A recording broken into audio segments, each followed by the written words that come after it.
Yo, yo, yo, what's going on out the fight world? This your boy Money back with another one, fam. And we talking boxing. And we talking this Earl the True Spence Jr. and this Terence Crawford. It is. Who go win? Why they go win? And is somebody getting knocked the fuck out?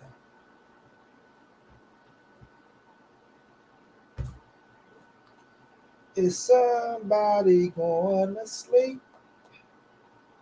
And if so, who will it be? Is somebody going to sleep now? And if so, who will it be?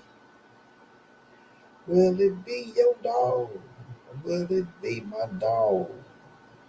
Who gonna sleep in the streets?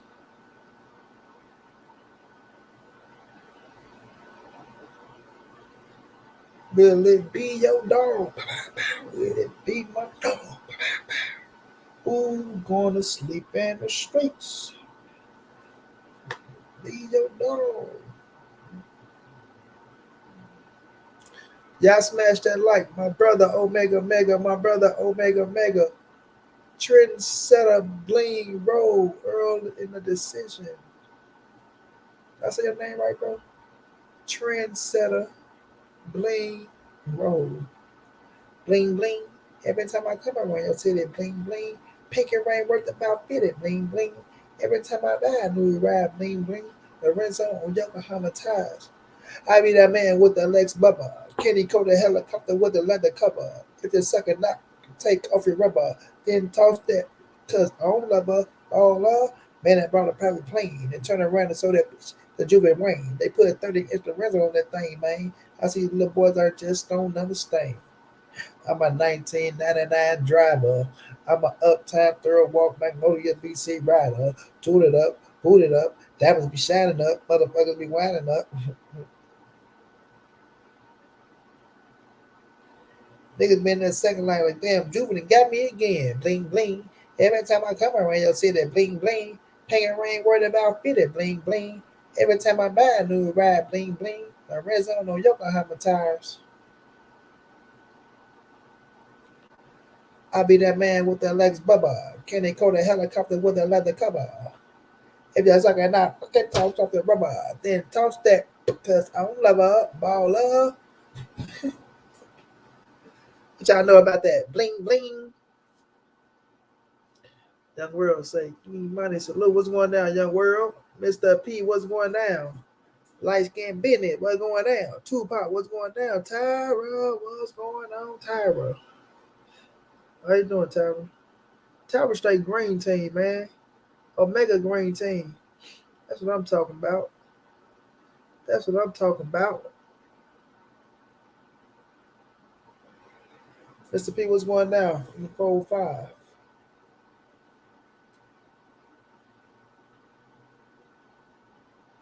Mr. Plus, what's going down? Bing, bing, boom, boom, pop, pop, boom.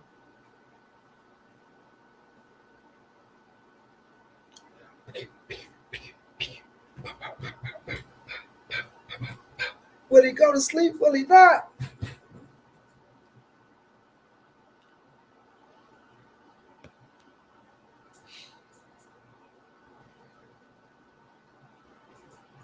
Like I say, check your text or come drop your link. I'm telling everyone to come over here. Right? Check your text. Come drop your link.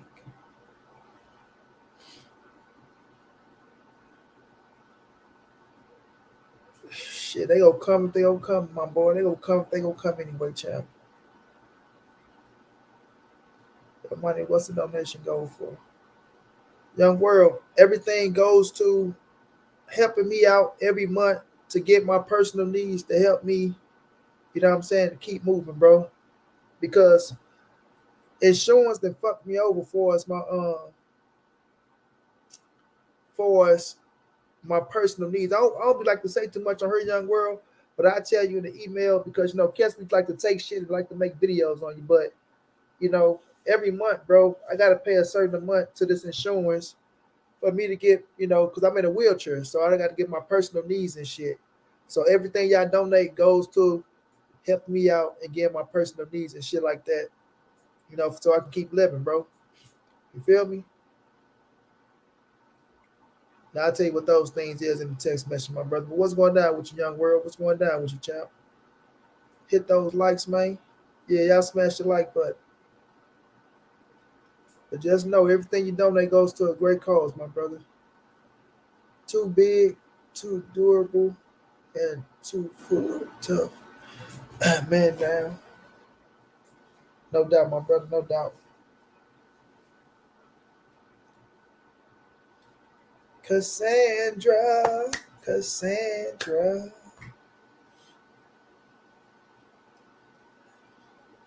It ain't Aisha, it's Cassandra. You are the girl I never had. Wish I get to know you better. Da, da, da, da, da, da, da.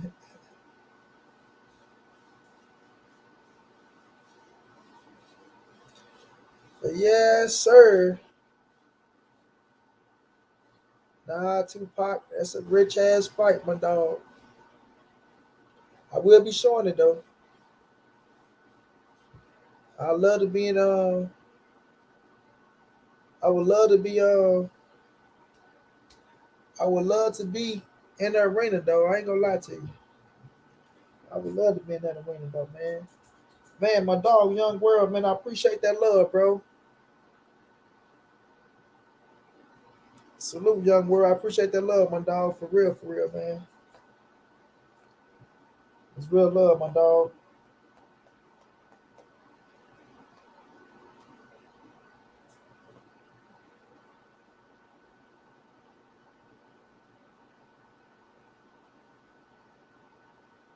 Coming through showing money be some love when you don't have to, you feel me? It's some real shit, Young World. I appreciate you, champ.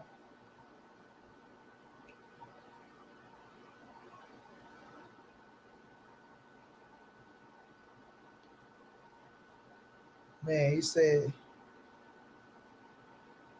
my God, we need you here, champ. I appreciate you, my brother. I appreciate you, bro. That's some real shit.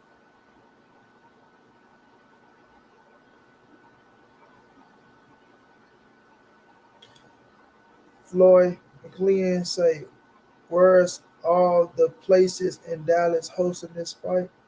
I'm from St. Louis, bro. So, Dallas gonna be jumping. Dallas is gonna be jumping off the chain, off the meat rack. So,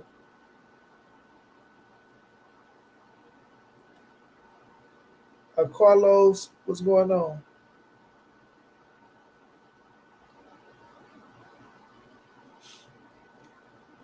Vegas gonna be jumping though. But listen, like this fight is like what we've been dying for this fight. My brother Key, what's going down, bro?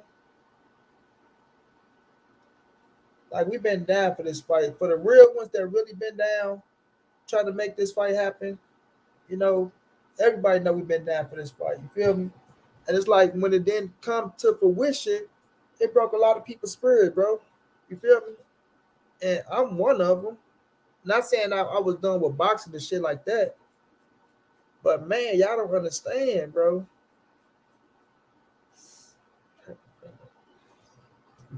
Y'all don't understand. When you get that close to having something like this, Errol Spence versus Terence Crawford, when you get that close and it don't come to fruition, that hurt. If you're a real boxing fan and if you love this sport, you know it hurts. It hurts a lot, you know, because we knew what it was gonna do going forward. Like it's certain fights that it leapfrogs other fights. You know what I'm saying? It leapfrogs other fights. And Errol Spence versus Terence Crawford is most definitely a leapfrogger. You feel me? Most definitely a leapfrogger for other fights to come to fruition. Tyra, thank you so much, Queen, for that love in the cash app. I appreciate you, Queen. Thank you so much. Thank you so much. Showing love when you don't have to. Much love, much appreciated. So, you know, I just knew what Earl Spencer Terence Crawford was going to do going forward. Not just that fight, in 2023, right? But what it was gonna do going forward, bro? Because what this fight's gonna be like, this gonna be a hell of a fight. This gonna be a hell of a fight. My brother Renee Boxstang in the building. Say, yeah, a whole lot of people were ticked off for a minute though. For real, Renee, I was one of them, dog. I was one of them. What the Queen Cassandra say? I had gave up on this fight too. Then out of nowhere, Montray-Brown came and smacked me in the back of my damn head. Damn, Cassandra, wake your ass up. We gonna get this goddamn fight. Don't you ever give up on this fight again. She said out of nowhere the fight was made. I'm excited again about it. For real, Cassandra. For real. For real. For real. We got it. It's like catching lightning in a bottle around this motherfucker. We caught lightning in a bottle.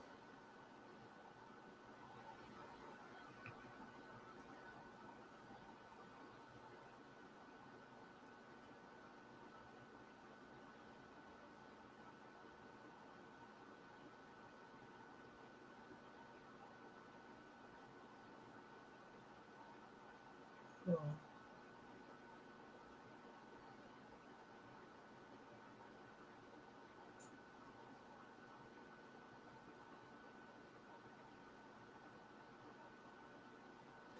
Nah, baby, Crawford ain't messing with me, Cassandra.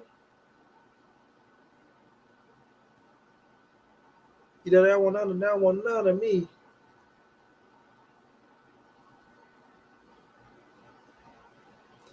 I sent the open invitation to Drico though.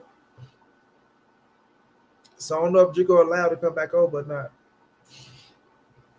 You know, we had our little back and forths because Drico changed up twice. First he changed up on EJ, then he changed up on me. So we'll see if Drico come back, Cassandra. We'll see. Man, Young World, thank you again though, bro. Like for real, for real. I'm super excited myself because we know Bud didn't want it until he got paid, right? And that's another thing. Let me say this. And I think I said this on my channel. I don't know if I said this on my channel or not. But listen,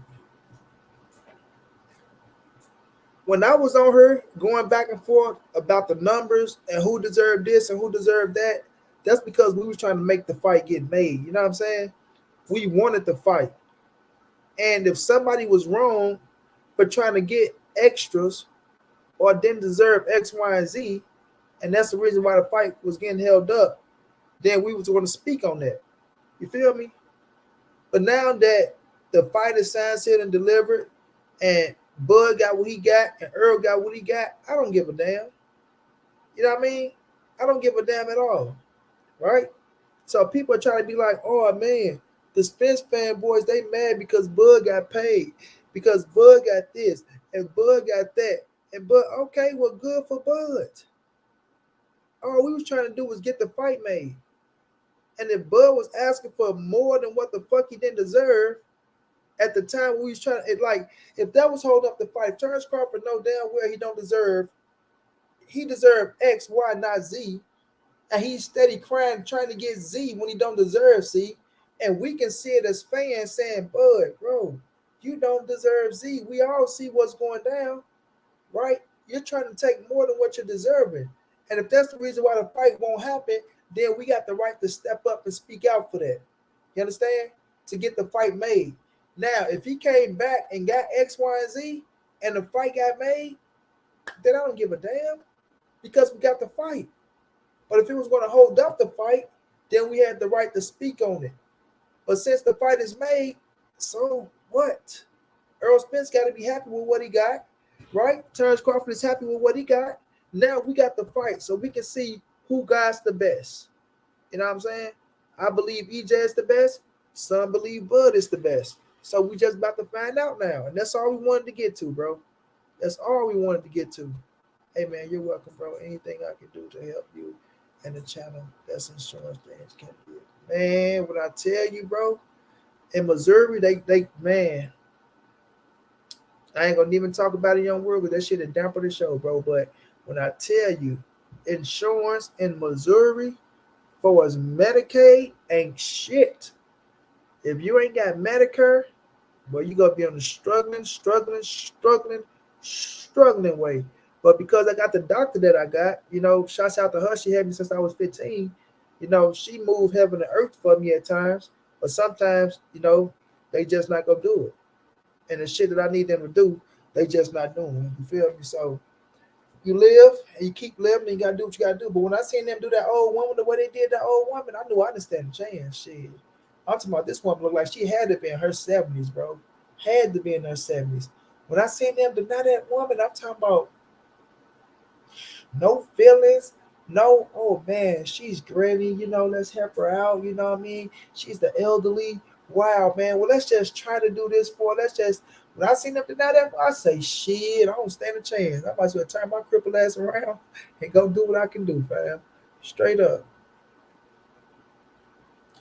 EJ showed he's a true promoter by the fact that he paid Crawford because he wanted to fight, Troy. Low ever grassroots was going down, bro. Big Ray said agreed.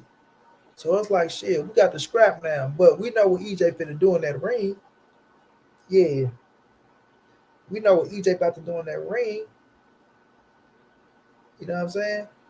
So Times Boy Crawford, he got paid. Errol Spence got paid. That's on them. Let me drop this link though, because I do want some people to come up and kick it with your boy. Oh no, I already did that. I do want some people to come up and kick it with your boy. You feel me? You feel me?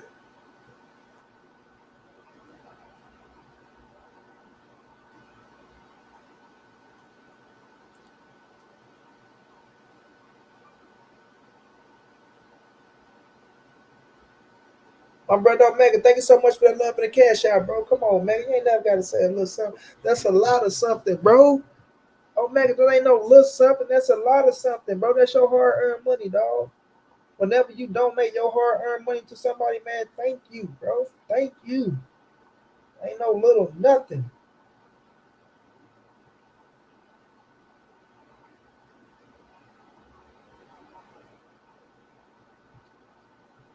Ain't no little nothing, bro.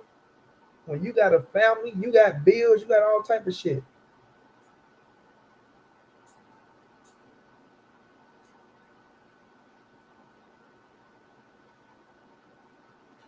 Aisha, you are the girl that I never had. Wish I could get to know you better. Aisha, you know I want you so bad.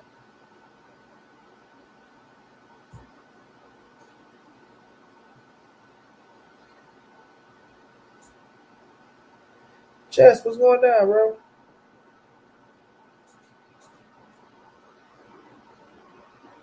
Either we gonna have a fish fry or we gonna have a smoke out.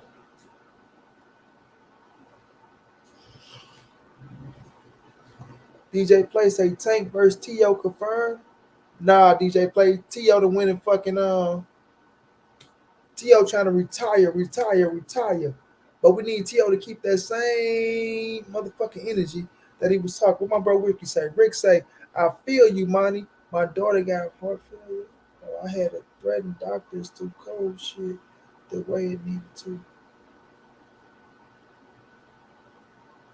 Man, Rick, they don't give a damn, bro. Like they don't give a damn, bro. Like it's crazy, bro.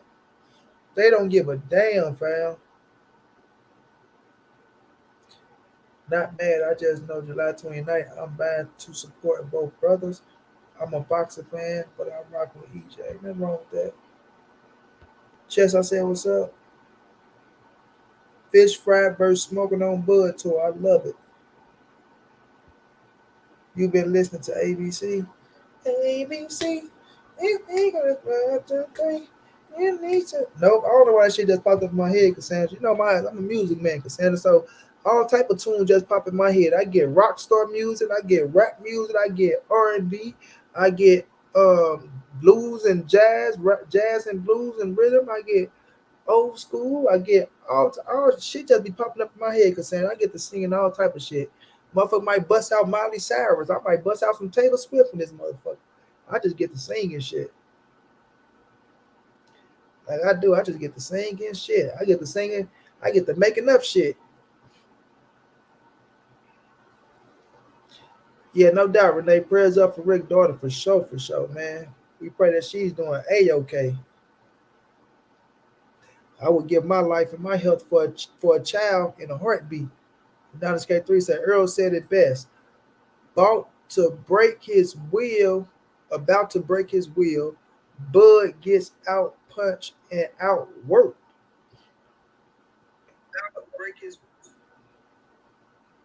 Floyd McClellan, That's right. what's going down What's with you? going on, man? I can't complain. I can't complain. How you feeling? How's it No going, doubt. man? I can't complain, champ. What's going on? Oh man, just chilling, man. Enjoying Dallas, man. Oh, okay, okay. You say enjoying Dallas, meaning what? You were there on a vacation or you living there? Now I just bought me a house down here. Oh, okay. Okay, big time. Okay. Young World say Charlo and Andrade went live 165 September. This year about to be crazy for boxing. If they can make that happen, bro. It's my cousin. If they can make it happen, Young World, because Charlo got an opportunity to fight Canelo,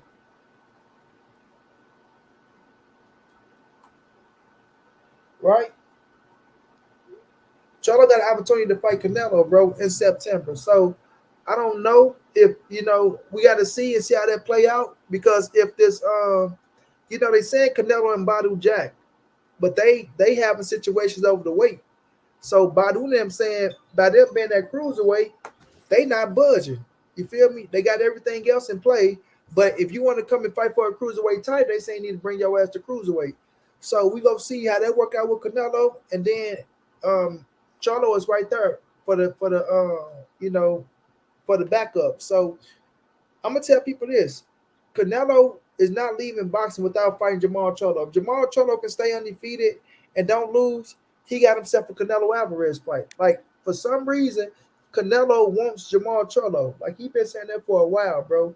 And I will admit, PBC kind of fucked up Jamal fight when they was trying to mix David Benavidez in there. I At got the a time. question though. All right, I got you. 1 second. Let me finish this.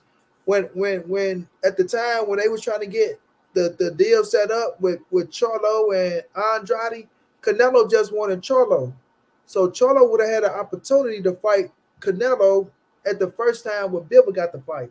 So I feel like PBC fucked Charlo on that fight because they were trying to get the David Benavidez fight and they were trying to switch it up like that. But what's the question, Floyd? When we talk about Charlo, man, like, do you think that now that Canelo wants that smoke with him, right? Uh-huh. Uh, when Charlo was fighting, before he took that layoff, man, he been wanting that smoke with Canelo. Now all of a sudden, Canelo want to fight.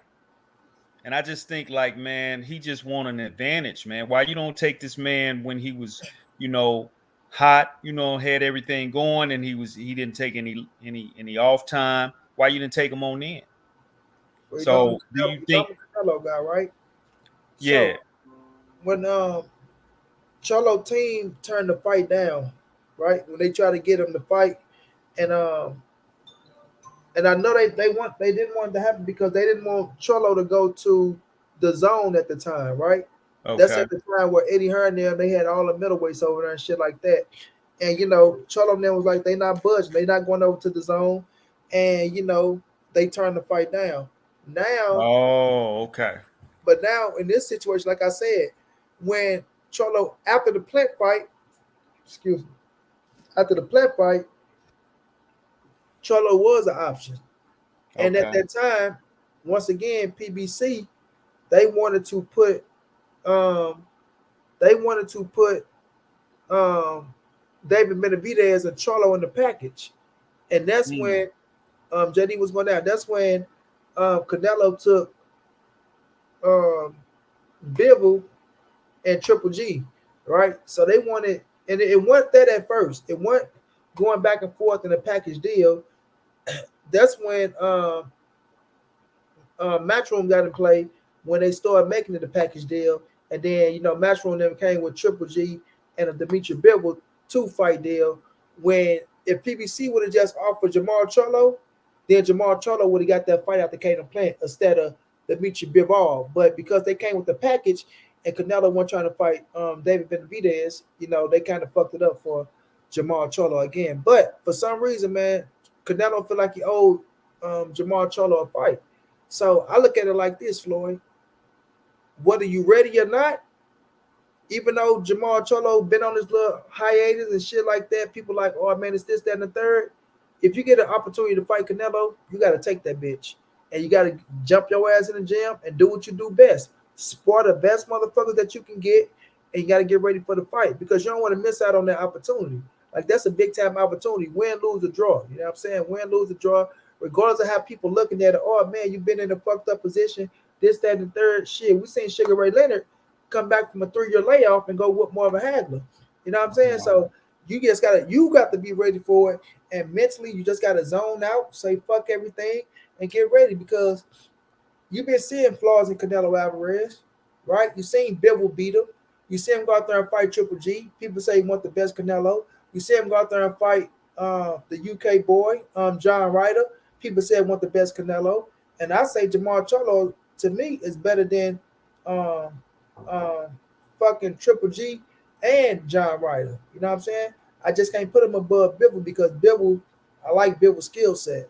But, Oh, okay. he got to come out there and put himself in the best position and say, fuck it, let's get it. You know what I mean? Makes But sense. Adonis K3 was going down. JD was going down. What's happening? Appreciate you having me on the show. It's all love, fam. It's all love. What up, big bro? How you feeling? I can't complain, champ. You know what I'm saying? We living one day at a time.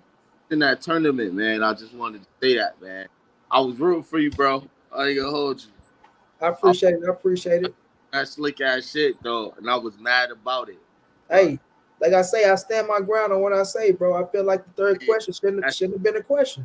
It shouldn't have been a question, fam. Like, I'd have never put that question out there, if it was my tournament. And Knockout know how I feel about that shit. You know what I'm saying? So this ain't no shade towards him and shit like that. But at the end of the day, like I say, bro, I asked everybody. I asked Court, like I just did the live stream, last week.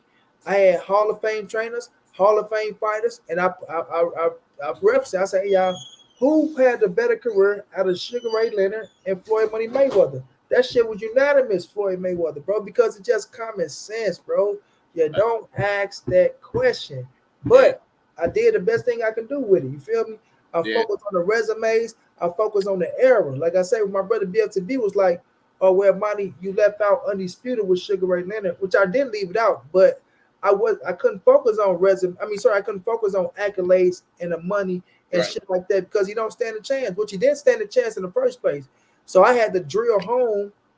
That, the resume and the era and the 2-belt era, and I had to try to drill that shit home, and still that shit wasn't even enough because when you talking about who had the better career and we got 10 minutes, shit, I could take the whole 10 minutes and run down Floyd Mayweather shit, you feel me? And you can still have some time left over. So, I just felt like that shit put me behind the 8 ball, bro.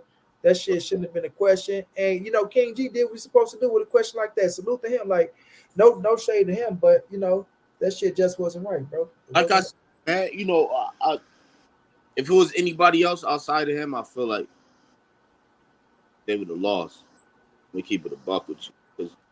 Like I told you before, I've been following your panel. I've been following your page, KO, BFTB, a little bit of ETB. All of y'all, like the real boxing purists that report content, like none of that bullshit that's biased. You understand what I'm saying?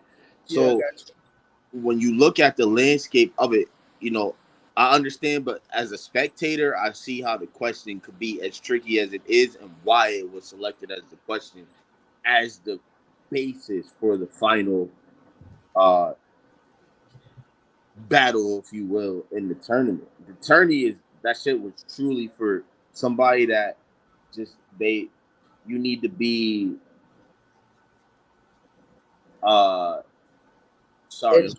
you need to be very educated with the sport. You need to be very, very, like, this is something you need to do in order for you to be in that tourney. And that's why I said like I was pulling for you, bro. But like I said, I appreciate that.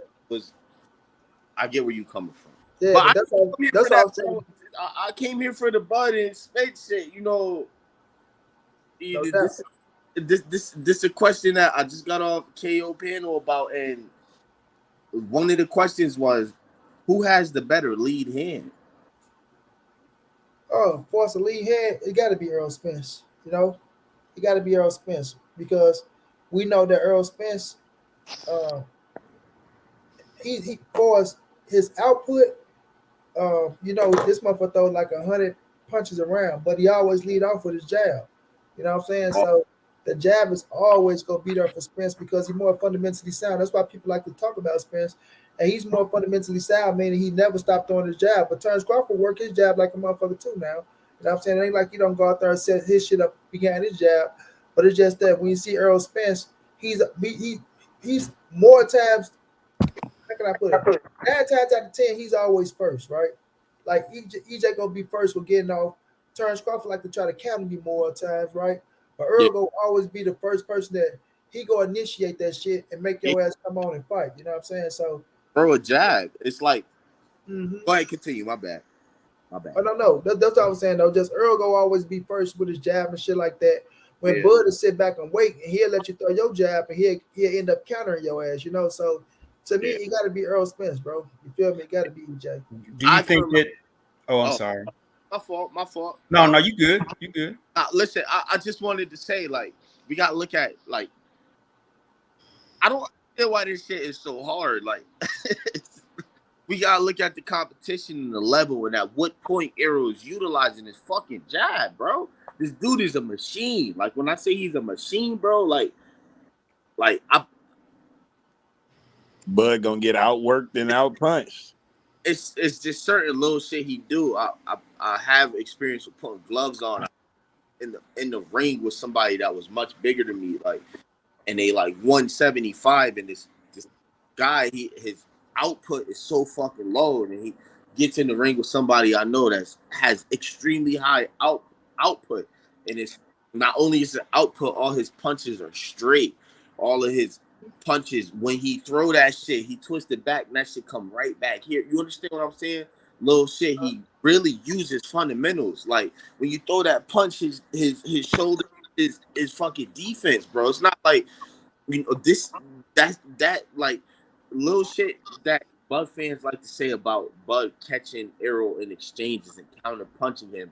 He's only fast with people that are lesser and smaller. Errol has the size advantage. He's just as fast. Like, we don't. How do we forget? Do we remember the Van Herden performance? Do we remember the Bundu performance? Do we remember the Kell Brook performance? Like, kind of question. Oh, bro, he was slugging with prime Sean Porter, bro. He's in there throwing fast shit, and it's like Money. Out of Bud's last 10 opponents, sorry to cut you off, but to help you with your point, who has the best jab out of Bud's last 10 opponents? The last 10 opponents of Terence Bud Crawford, who has the best jab?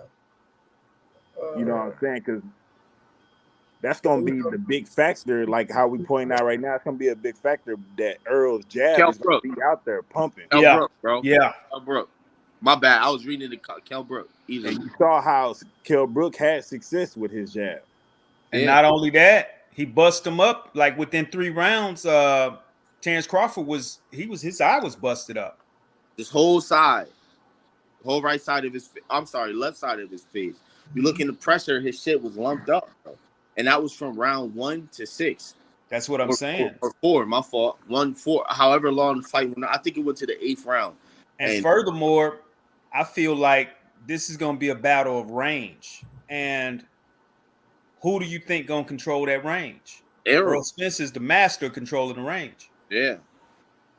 I look at it as, you know, Errol is go for us, like Errol said, and he always, like the man, always a man of his word.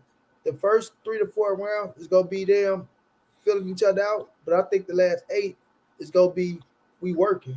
Like from the 5th round all the way to the 12th round, Errol Spence is gonna make Terence Crawford work.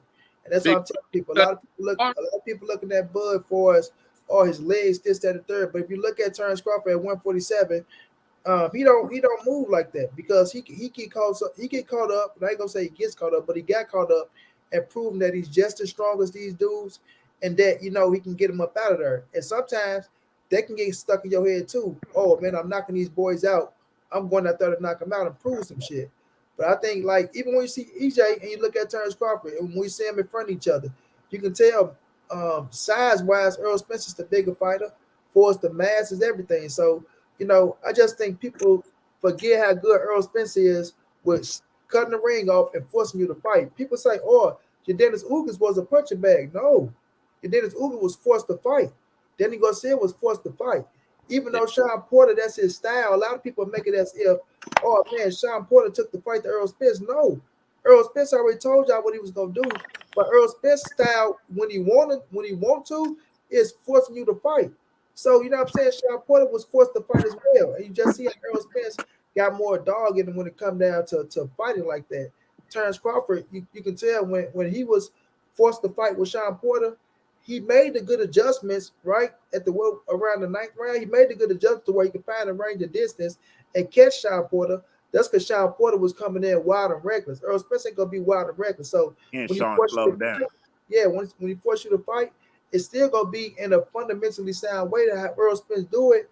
But I think Terence Crawford is gonna be surprised and he's gonna be like, how the fuck is he hitting me? And how is he making me do this shit? And I think that's what's gonna get Terence Crawford off his rhythm. And that dog that Errol Spence got in him is gonna overtake it. You know what I'm saying? It's gonna overtake it. Listen, bro. I gotta say this, man. I say after way before every fight that's similar in magnitude, maybe not as big, but similar in magnitude for as far as legacy. When it's an old fighter that hasn't been through wars, like we look at Bud last 4 fights. I gotta be real with you, man. He's been coddled. This man has been spoon-fed, bro.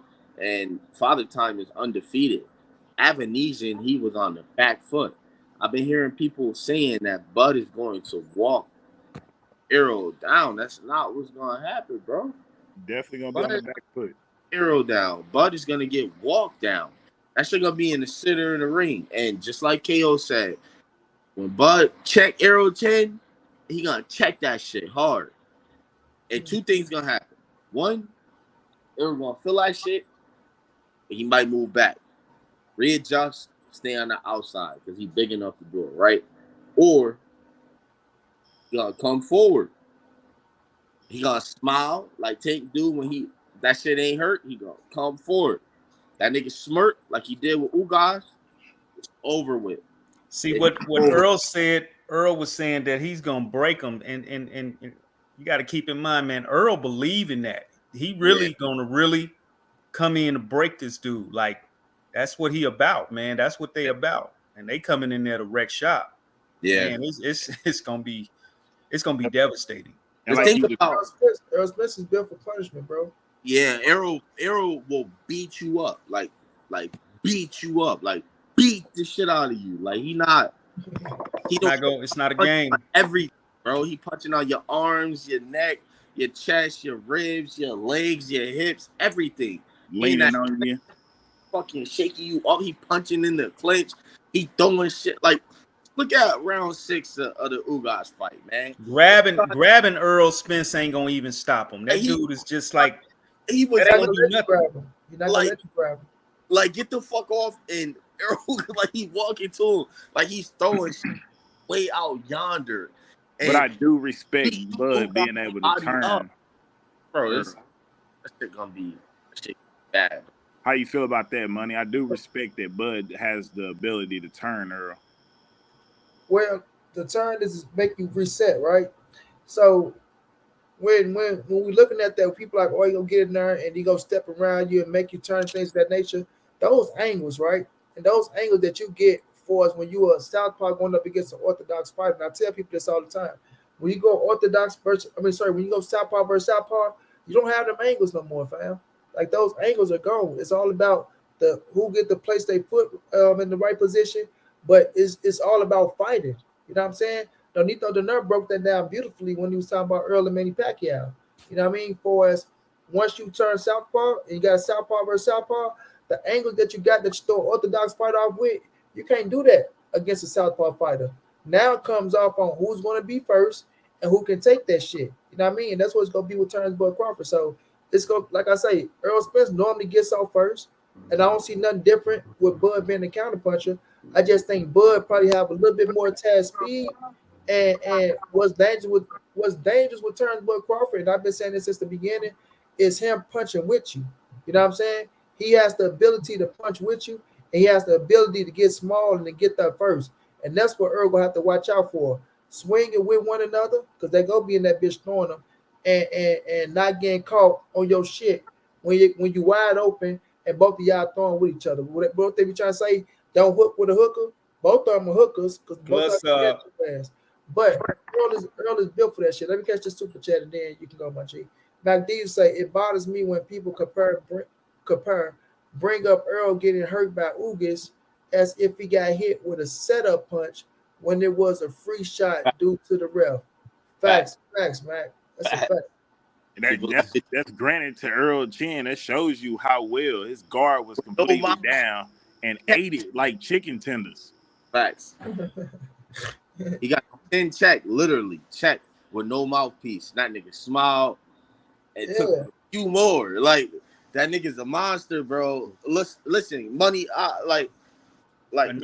bro. But I disagree, man. I think what's gonna happen is Bud gonna hit Errol in them exchanges, and because Errol is so defensively responsible, he gonna be slipping a lot of shit and taking shit on the gloves to dish out. He gonna sit on them punches a lot to break them early, and he gonna force Bud back. It's gonna be my prediction a little bit different than KO's or yours if you made one. If it's early in the fight, I think Bud is gonna catch Errol in like round 5 or 6, and when he do, that's when we gonna see the fight start, and it ain't gonna be battle of wills. It's gonna be when are they gonna stop this fight? Earl got to watch them uppercuts too, man. That Terence Crawford likes to throw. From a southpaw stance, hardest thing to land on another southpaw. I don't see it. A lead, a right uppercut, or a left uppercut. He just, I just look at him like, that's one of the things because when Earl come in, he's dipping, and so how Terence like to throw them uppercuts. He's gonna have to really watch that. But I feel like overall, as the fight go on, you're gonna see who's taking punishment. Terence Crawford, he cuts up pretty easy. You're gonna see who taking punishment. Listen, we saw what happened when he in there with a slugger, like a halfway decent slugger, when he fought Green Machine, bro. And when he was in there, he got clipped and he started clinching. When he fought Sean Porter, he got clipped a little bit and he started clinching. Errol, not the type of fighter, man. It's gonna start off in the center and it's gonna turn into somebody getting walked down, and he gonna try and step back. He's throwing shit. Now the thing about Bud is he don't straighten out the punches, bro. He throw them from a wide distance. Yeah, they short in certain instances, but that's when he is against a lesser fighter who's not really a thinker. I know they walkout music gonna be fly as hell, man. Like Derek James pointed out, and like I had kind of noticed when Earl was having success with Ugas, you can't have those mental laps where you having success. You know what I'm saying? You getting in your groove, you're showing out for the crowd, it's feeling good, and then you get caught with something. And dude was just pointing out when Bud got caught with Green Machine, then he got caught with Gamboa. Those were all times when both Earl and Bud was having success, and they just got caught with a shot. So that Derek James pointing out the mental focus is gonna play a good key as well. Yeah, that's a fact. Let me touch on that Uber shit too, because that shit kind of irks my soul too, bro. But they be like if y'all banking on Errol Spence mouthpiece falling out and Terence Crawford getting a lucky shot off the BEJ, then you motherfuckers in trouble. You feel me? Y'all are in big trouble because they do make it as if like Ugas went out that motherfucker and hit Earl with a boom, boom, boom, set him up, then bam, caught it as one. Like Earl thought the referee said stop the man, which like you said, he didn't make no excuses at all. Like pay attention to Errol Spence. He could have been like, damn, ref, man, you said stop, or you let him, he ain't say none of that shit. He just went back to the corner, laughed, smiled, you know what I'm saying? Came out the next round and just punished the shit out of Uga's ass. I'm talking about punish that boy, you feel me? So when they be saying things like, oh man, Ugas caught him with this and Ugas caught him with that, like, bro, Ugas hit him with a shot where the man was wide open and he ain't drop him. You buzzed him. You're a professional fighter. You're supposed to make a motherfucker move or buzz a little bit if they give you a wide open fucking shot. But if you don't drop him, and you see Errol Spence he ain't wobble back to the fucking ring or none of that shit, bro. It's like, okay, but that dude show you how tough his fucking chin is, bro. I feel like he won that round. I feel like he took the round away from him right after that. That was in the round 6, if I believe, and then they didn't give it to him. But shit, I feel like he stole round 7 because he came back with a fury in round 7. That's when the fight started, bro, and it got really ugly after that. Listen, people don't understand. Like, yo, we don't remember that war that Errol had in the UK with Kell Brook for that IBF battle. That IBF belt, that was a fucking war. I mean, Errol was getting his head knocked back. Mm-hmm. And JD, you know what's crazy about that fight? And I'm gonna get my brother Rick here. Is what up, Ricky? They would get Kell Brook all the credit in the world, right there. Say, oh, Kell Brook was whooping Earl ass. Oh, Kell Brook was doing this in the beginning. Oh, he was doing that. But then soon we turn the tide and say Errol Spence started kicking his ass. Oh, he was broken. He was already hurt. Exactly. Like, come on, man. But let me get my brother Rick in this bitch. Rick, what's going down, big bro? Man, Big Stepper, what's happening with you, my boy? Hey, man, shout out to y'all fellas, man. How y'all doing, man? Hey, what's going on, Ricky? Let me get one of this hear what I said, Rick. Let me slap a bitch. I got you, bro. Did you hear what I said? Every time I heard that shit, it just like you just smacked the shit out of him. Crazy, man. Yeah, man. Like I think people just don't understand. I honestly believe that one, as far as everybody talking about how Bud did it before, he ain't been in this type of limelight though. You know what I'm saying? These the brightest lights he ever been in. Like if you think about when he fought for Undisputed at 140, nobody really cared about that stuff. That wasn't even televised like that. You know what I'm saying? How many casual fans know Bud Crawford was Undisputed at 140? No. None of them. You know what I'm saying? I just think people don't understand that they think Bud can knock out everybody. And he was supposed to knock those. Look at the competition he had. He was supposed to knock those dudes out. Right? I'm gonna use the example, right? Wilder, right? Deontay Wilder. Or better yet, I'm gonna take it back in history. Let's go with Jeff Left Hook Lacey. Right? Was stopping everybody. I'm talking about ugly knockouts, rugged, right? But, and like I said, this is back when I was a young bull. So, I was on that. I was like these Bud fans, how these Bud fans were. I was like that for Jeff Lacey. Right. You know what I'm saying? Right. He gonna go, man, he's stopping everybody, bro, man. He trying to get Kawasaki. When he go over there to Kawasaki, he gonna tell Kawasaki, tore his ass up. Did Kawasaki knock him out, Ricky? He didn't knock him out. Yeah, I can't remember. I think his eye had got fucked up. Yeah. When they was comparing Earl, and Kell Brook to that same thing. They was trying to call Errol Spence Jeff Lacey 2.0. Yeah, he had Jeff Lacey whole face swole up, right? But he was stopping everybody. Like I don't think they understand. Like EJ spars Jamel Charlo.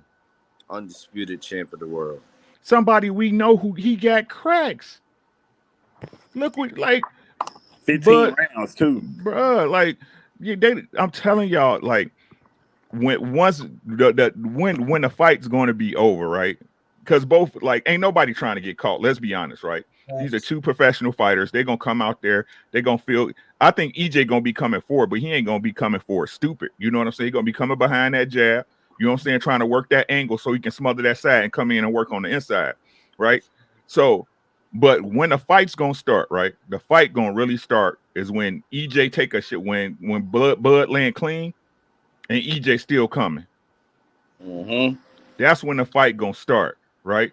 Because EJ gonna let this boy know he on his ass. I'm on your ass. That's what people don't understand. And let me tell y'all something. I don't have to make up nothing about Bud. I've been telling y'all from the beginning. Bud a good little fighter, man. He a good little fighter, for real. You know what I'm saying? But what people keep trying to say, the things that he do, I ain't never seen. Like they say he can fight on the inside. He don't really fight on the inside. He fights at a distance. You know what I mean? So they look at him fighting close space, right? Like it's inside fighting. Yeah. Whenever somebody get close to Bud, what do he do? Step back. Or Pivot. Uppercut, then a right hook. Exactly, right? But yeah. But when they get in his space and he's uncomfortable, is what I'm asking. What does he do? Step back or pivot. Jab, hug. He clinches just like he did to Sean Porter. The reason why he was able to get over to Sean Porter, because Sean Porter's stamina wasn't where it's supposed to be. Sean Porter got frustrated and tired, and then Bud started stepping on the gas. That's what happened in that fight. Not only that, Sean Porter, because he was frustrated, he was jumping in off both feet. That's how the first knockdown happened. Right? Mm-hmm. Definitely agree with that. If Errol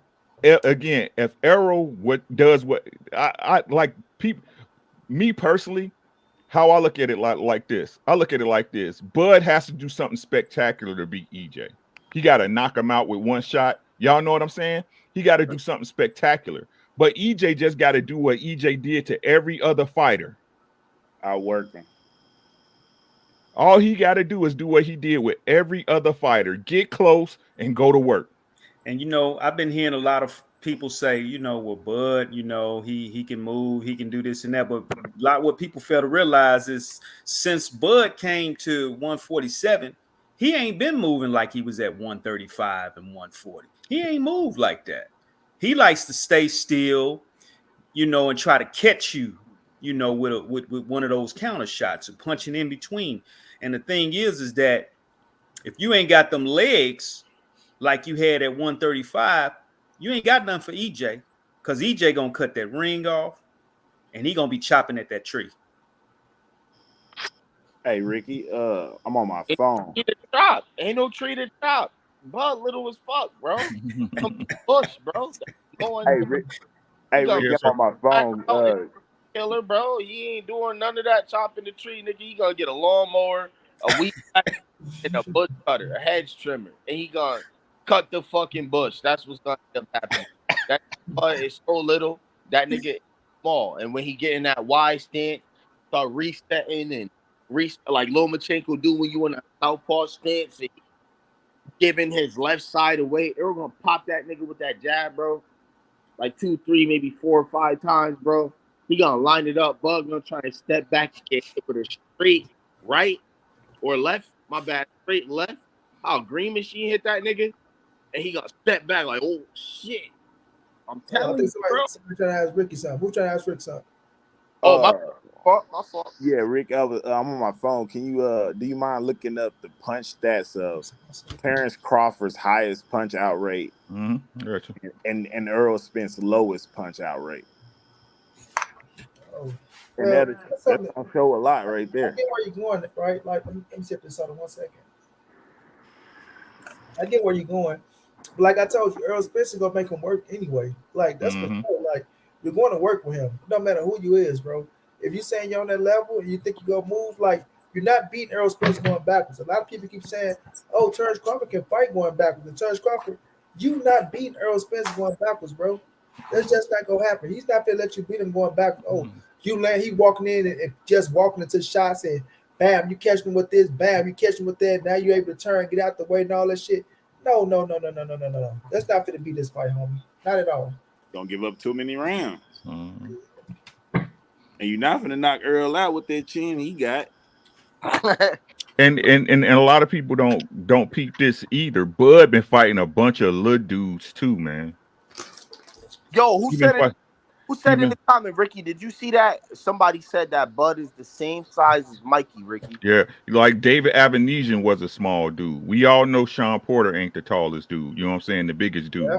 You know what I'm saying? He been fighting short dudes, man. Like it's not gonna look how y'all think it's gonna look. I promise y'all. And I got a question. Y'all, it's not gonna look how y'all think it's. I wish Blu-ray was a part of this camp a little bit, man. I want to punish that man. Did y'all see the Bomac? Did he look scared in that first face off that they had? I told this to Rick, bro. Like I say, Bomac is not good at giving compliments, right? That's why I said he was up there stuttering and shit, and this and that. Like if it came out being, oh, Earl's a fucking drunk, he's Frankenstein, he gets stopped in the mud, he do that shit would have flowed like water.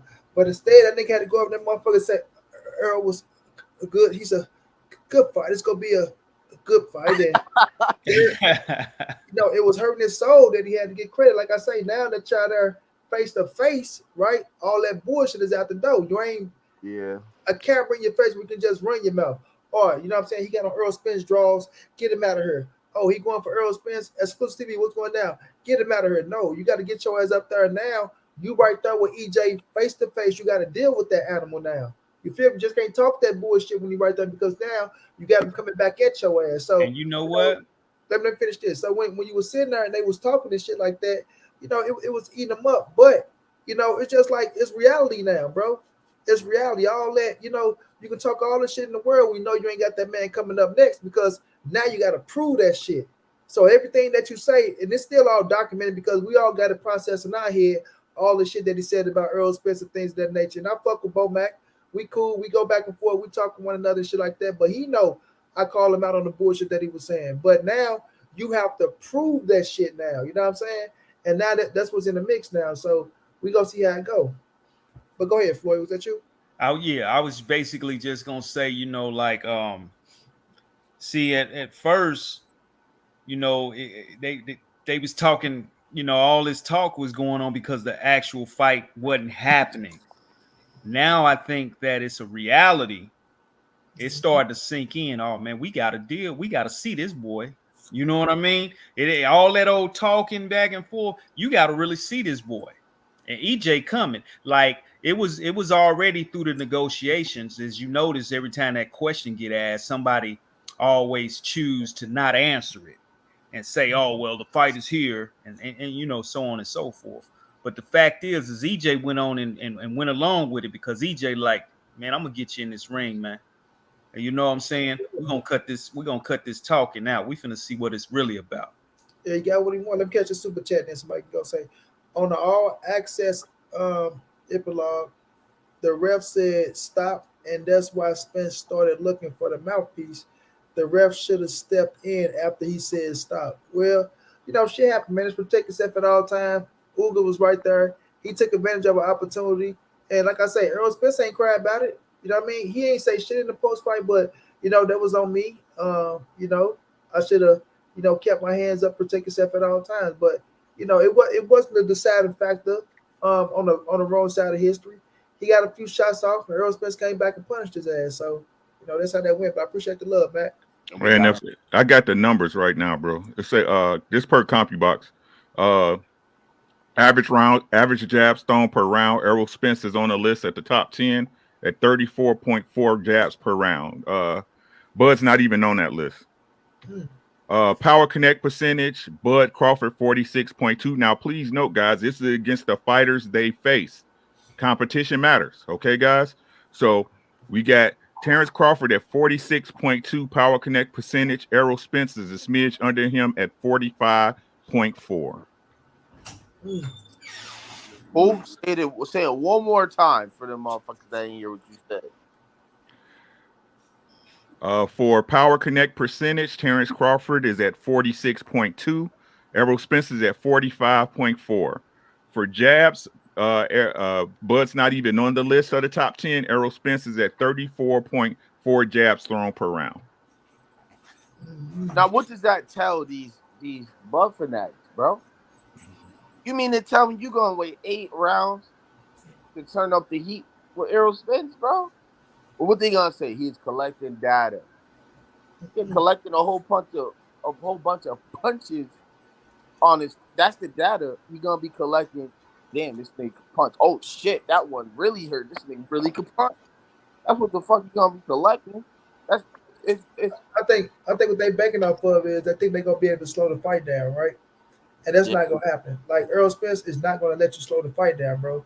You're gonna work.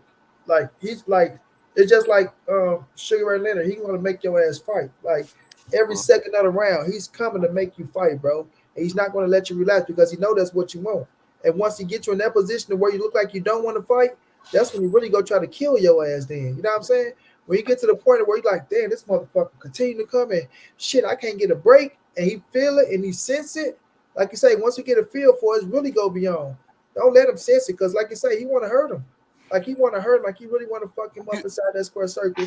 Terence Crawford saying the same thing. He want to fuck Errol Spence up, and if you get the opportunity, he go do this. If you act up, he promised he gonna be numb 11 and all that shit. Well, we go see. Because Errol Spence normally when he say he go do something, bro, he actually do that shit, and he want to go in there and fuck Terence Crawford up, bro. And I can't wait for July 29th, bro, because that shit is gonna be far worse, bro. And like I was saying, with Team Crawford gets humble, seeing Spence live, I see it.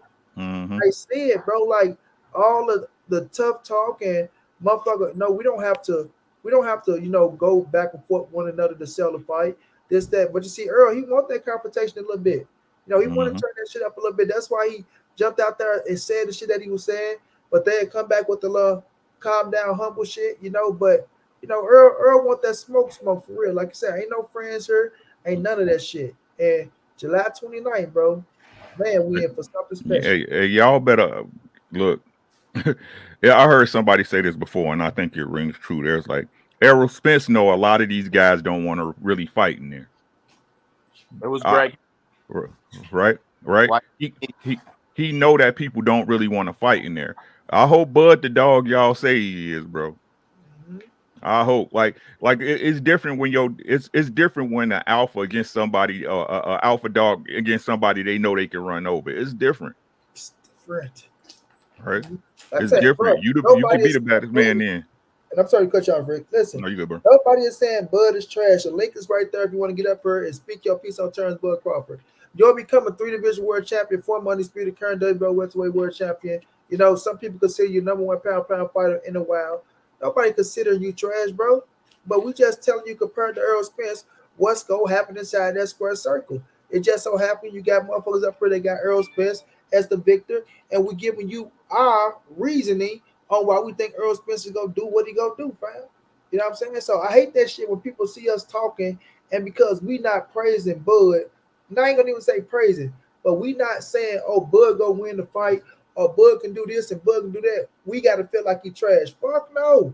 We giving you our opinion on how we feel. Because you got other channels out there, and I know you probably came from them other channels. They sit their ass up there and Bud go do this to Earl, and Bud go dog Earl out and do this and do that, and Earl ain't shit. And you don't sit up there, you don't say, hey man, why y'all talking like Errol Spence trash? Right? You had your ass right over there. That's right. Bud don't do this and Bud. So when you bring your ass over here and you get a different opinion, right? Accept it, bro, because we're not going to change our shit up because you feel a certain type of way. Get your ass up there. Money. 2 cents. Look at this shit. Money. Errol ain't fought nobody who moves around in the wild. His last 3 fights, everybody stood in front of Errol. Okay, cool. When's the last time you seen Bud moving around at 147? Thank you, sir. When have you ever seen Bud fighting somebody that's a true high level output boxer puncher, a dangerous fighter at 147 ever? Like, why was Bud moving backwards against David Avanesian? There we go. Didn't I just ask you this, money? Didn't I just point that? But we never, ever, ever say that Bud is trash. Y'all hear one thing, and that's what y'all interpret is, okay, Bud's trash, because we believe all them guys that Bud looks like a glorified extraterrestrial against. He's not going to look like that against Errol. Yeah, if at high level. If they pay attention, they would hear things like, hey, Earl got to watch out for this. He got to watch out for that. Bud did this. You would see that we showing Bud respect. We just don't have him winning the whole fight. Like, I mean, we wouldn't be, if we thought Bud was trash, we wouldn't be worried about, hey, is Bud going to be able to turn Earl? Is Bud going to be able to do this? Errol mental lapse walking into this, and how is he gonna stand? We wouldn't be saying these type of things if we thought Bud was just pure trash. Right. If you're saying that you ain't got a dog in the race, I understand it, bro. But you sure point out the shit that Earl Spence haven't seen or nothing like that. You ain't pointing out Bud, you know what I'm saying? Things that he ain't seen in a while neither. And he ain't never seen the motherfucker like Earl Spence come forward behind that jab. But the main thing that we're leaving out is the boy body work. Like another thing where he say, oh man, he ain't fought somebody that move. Like y'all don't understand. These dudes can't move. Like, do you really watch Errol Spence fight? He not letting you move, bro. And his body work, like Terence Crawford, like I say, he told Earl, go ahead and try that body shit. Oh, he gonna try it, and he's gonna be successful, my G. Like, it doesn't matter who you are, fam. The body don't move, and you're not blocking all these goddamn body shots. Like, that shit is like his jab. Like Errol Spence going to the body is like him shooting his jab, bro. It's there for him, and he don't never forget to stop going to the body. Never forget to stop going to the body, bro. 1,000, bro. When you fight a move, Sean Porter, Kelbrook, when Sean Porter was walking through that, punched Sean Porter so hard we thought he killed that nigga. Did you see that? I know I saw it. Did you fucking see it? But like Errol said, what the fuck, bud? Sean Porter, that nigga was still cognizant. And let me tell y'all this with the Sean Porter situation, because Sean Porter, he kind of pissed me off because he admit, but he want to halfway admit because he don't want to give Earl the proper respect that he's really supposed to give him. And I'm gonna find this clip where do y'all remember when Sean Porter was sitting there and what he say? I just have to be 100% one time in my career, 100% one time in my career, and he wanted to be that 100% against Earl the Truth Spence Jr. because that's the goddamn fight that he wanted so damn bad out of anybody in his career, bro. Errol Spence is the guy that he wanted to beat more than Keith Thurman, more than Danny, more than Adrian Broner, more than Devin Alexander, right? More than Terence Crawford. You feel me? So this the man that he really wanted, bro. And he did everything he had to do that his daddy told him because they went and got Barry Hunter from the Headbangers. They got Coach Larry Wade in that bitch. They at the high performance gym. They doing everything, bro, from sun up to sundown. Sean Porter didn't leave not one stone unturned. And he went up against an Earl Spence that wasn't even 100%. And this is no knock. This is like we seen Earl Spence fucking off, doing what he doing and bullshit. You still see Earl Spence outdog you and drop your ass and beat you. But Sean Porter, with the Terence Crawford situation, you didn't do half of the shit that you did for Earl Spence, bro. And if you can just be realistic about that shit, it ain't gonna hurt you none, but it's going to show that. And when I said this fight is happening at the right time, Errol Spence is back on this shit, and I heard my man say he wish Blu-ray was in the camp. Shouts out to Blu-ray, that's my dog. I'm gonna have Blue on the show. But you know, even with Blu-ray not being in the camp, it's just about Errol Spence being disciplined, having the weight down the right way, and the weight is down the right way, right? He got a strength and conditioning coach, it's just not Blue. So the strength and conditioning is going to be there, bro. And it's just about him being there mentally prepared, bro. And he's going to be way mentally prepared for Terence Crawford. And this going to be the best Errol Spence that we ever seen, man. Exclusive TV. I appreciate that love, my brother. Much love. Appreciate it to you, champ. This is going to be the best Errol Spence that we ever seen, bro. Like you said, he coming to put on his best performance of his career, fam. And he bringing that shit, fam. He bringing that shit. Hey, Money, you know something, bro? You know, at the end of this, Errol not going to get nothing credit. But you know what I'm going to do? I'm going to say, man, y'all Bud fans made Bud seem like he was all of this. That nigga Errol, after being on the layoff almost 500 days, came in there and beat the shit out of Bud and made it look easy. That's what I'm going to say. He ain't take no tune-up. He unified, took some time off, been on a layoff, got thrown out of the car, never took a tune-up. They tried to force Keith Thurman. He didn't fight him. He broke his eye, came back, broke another nigga eye, right? Beat the shit out of arguably one of the best counter punchers in the game at that time. At that weight class, bro. Like, yo, bro. Like, are we not seeing, like, is it that hard to see the facts, bro? Kell Brook was one of the most durable fighters at 147 when Errol took his belt. He was the number one welterweight. The number fucking one, bro. This is almost like Mayweather. The number one. You know what I'm saying? Errol went over there and forced the action. And Kell Brook was a mover. Kell Brook was an exceptional boxer, and he had pop, bro. Popping his shit back. Errol got pushed back a little bit, and then he walked forward. Mind you, Kell Brook was bigger than Errol, bro. Way bigger. Way bigger. You know what I'm saying? What the fuck is going on, bro? Did we not see this shit, bro? You say Kell Brook was way bigger than Errol? Four champion in the world. This nigga's a boxer puncher. Did y'all see that knockout that he did to this nigga that beat Errol in the fucking Emmys? Did y'all see that? Do we not see what's going on here, bro? Let me clean something up real fast, bro. Let me clean this up. Mouse Khalid, what's going down, my G? Let me clean this up right here. GGG put a stop to Brook. Negative, bro. Let me tell y'all something. Triple G did not drop Kell Brook in that round. In that fight, right? Triple G, he started landing good shots on Kell Brook, but once they seen that the ass socket was broken, they stopped the fight. Right. He didn't go through no punishment. He didn't go in that motherfucker get beat down and beat on, and then bam, the shit was broken and wow, no, bro. He didn't go through no punishment. Actually, Kell Brook was landing on motherfucking Triple G, tagging his ass up. But people said, oh man, Kell Brook showed weakness in Triple G. Kell Brook did this, Kell Brook did that. Go back and watch the fight, man. What did y'all see punishment at when the man got his eye socket broken and they stopped the goddamn fight? The man was still in good fucking shape to the point to where Eddie Hearn wanted him to go to 154 and not fight Errol Spence. But he's like, nah, y'all got me fucked up. I'm coming back down. I'm the champ at 47, right? I'm going to defend my title against Errol Spence. I'm going to bring his ass over to the UK. First of all, I'm going to make him look bad first by saying, oh, take the test, right? So he tried to shit on him with that. Bam. And then not only that, he got like an extra 2 months for the out of heel even more because the fight got pushed back. I think 2 months got pushed back an extra 2 months. So the eye was A-okay. The boy was in the best shape of his fucking life.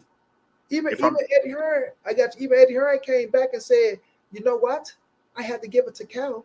He's a genius, right? He's a genius. You know, even though I wanted to go to 54, he got this kid at the right time. I mean, wow, look at this. He's in the best shape. Look at him. And Kell Brook was in monster fucking shape, bro. Monster shape. It's just that Errol Spence went over that motherfucker. His body was built for punishment. He took it to Kell Brook ass, and he beat the fight out of him, and he broke the other eye socket, and he took the scrap up off his ass. Bro, so all that other shit they can miss us with. He beat the shit out of Kell Brook, bro. Like literally beat the fight out of him, bro. And what people don't understand, right? This is what killed me, right? They be like, Ugas just stood there. Danny just stood there. Why y'all think that is? Because EJ make you put your hands in your pockets. Yo. He make you put your hands in your pockets, bro. His activity's too high. You sitting up there trying to counter him. You still getting hit with 1, 2, 3 shots. That's right. And EJ's willing to take a shot to give too. That's right. Y'all done seen it. If I'm not mistaken, Kell Brook had more time in between Triple G and Errol. 9 months, bro. Than Errol had between his eye surgery fighting Danny Garcia. Hey, yo, I'm saying Kell Brook had more time for his eye to heal in between him and Errol fight than when Errol had time to heal his eye fighting Danny Garcia. Hey, Ricky, check this shit, yo. We talk about all this shit about, you know, how these guys, let me not say we, they talk about how these guys just stand there, right? They talk about how Bud is gonna catch Errol on his chin. But we don't talk about how this nigga got thrown 60 feet from a fucking Ferrari, came back and got hit square in his shit by Danny. And he stepped to him. Ugas knocked his mouthpiece out, bro. And he he took some more on his chin. But you know what? That's the only way Ugas was able to get a shot in because Errol was getting in that ass. You know? That was his only chance when the ref said break to get a shot in. Because, man, EJ was relentless. I mean, we see what happened. We see what happened after that. Right after he got all that little shit off and they talked all that, he came out the next round and punished the shit out of that man. Yo, they timed the shit out twice, Money.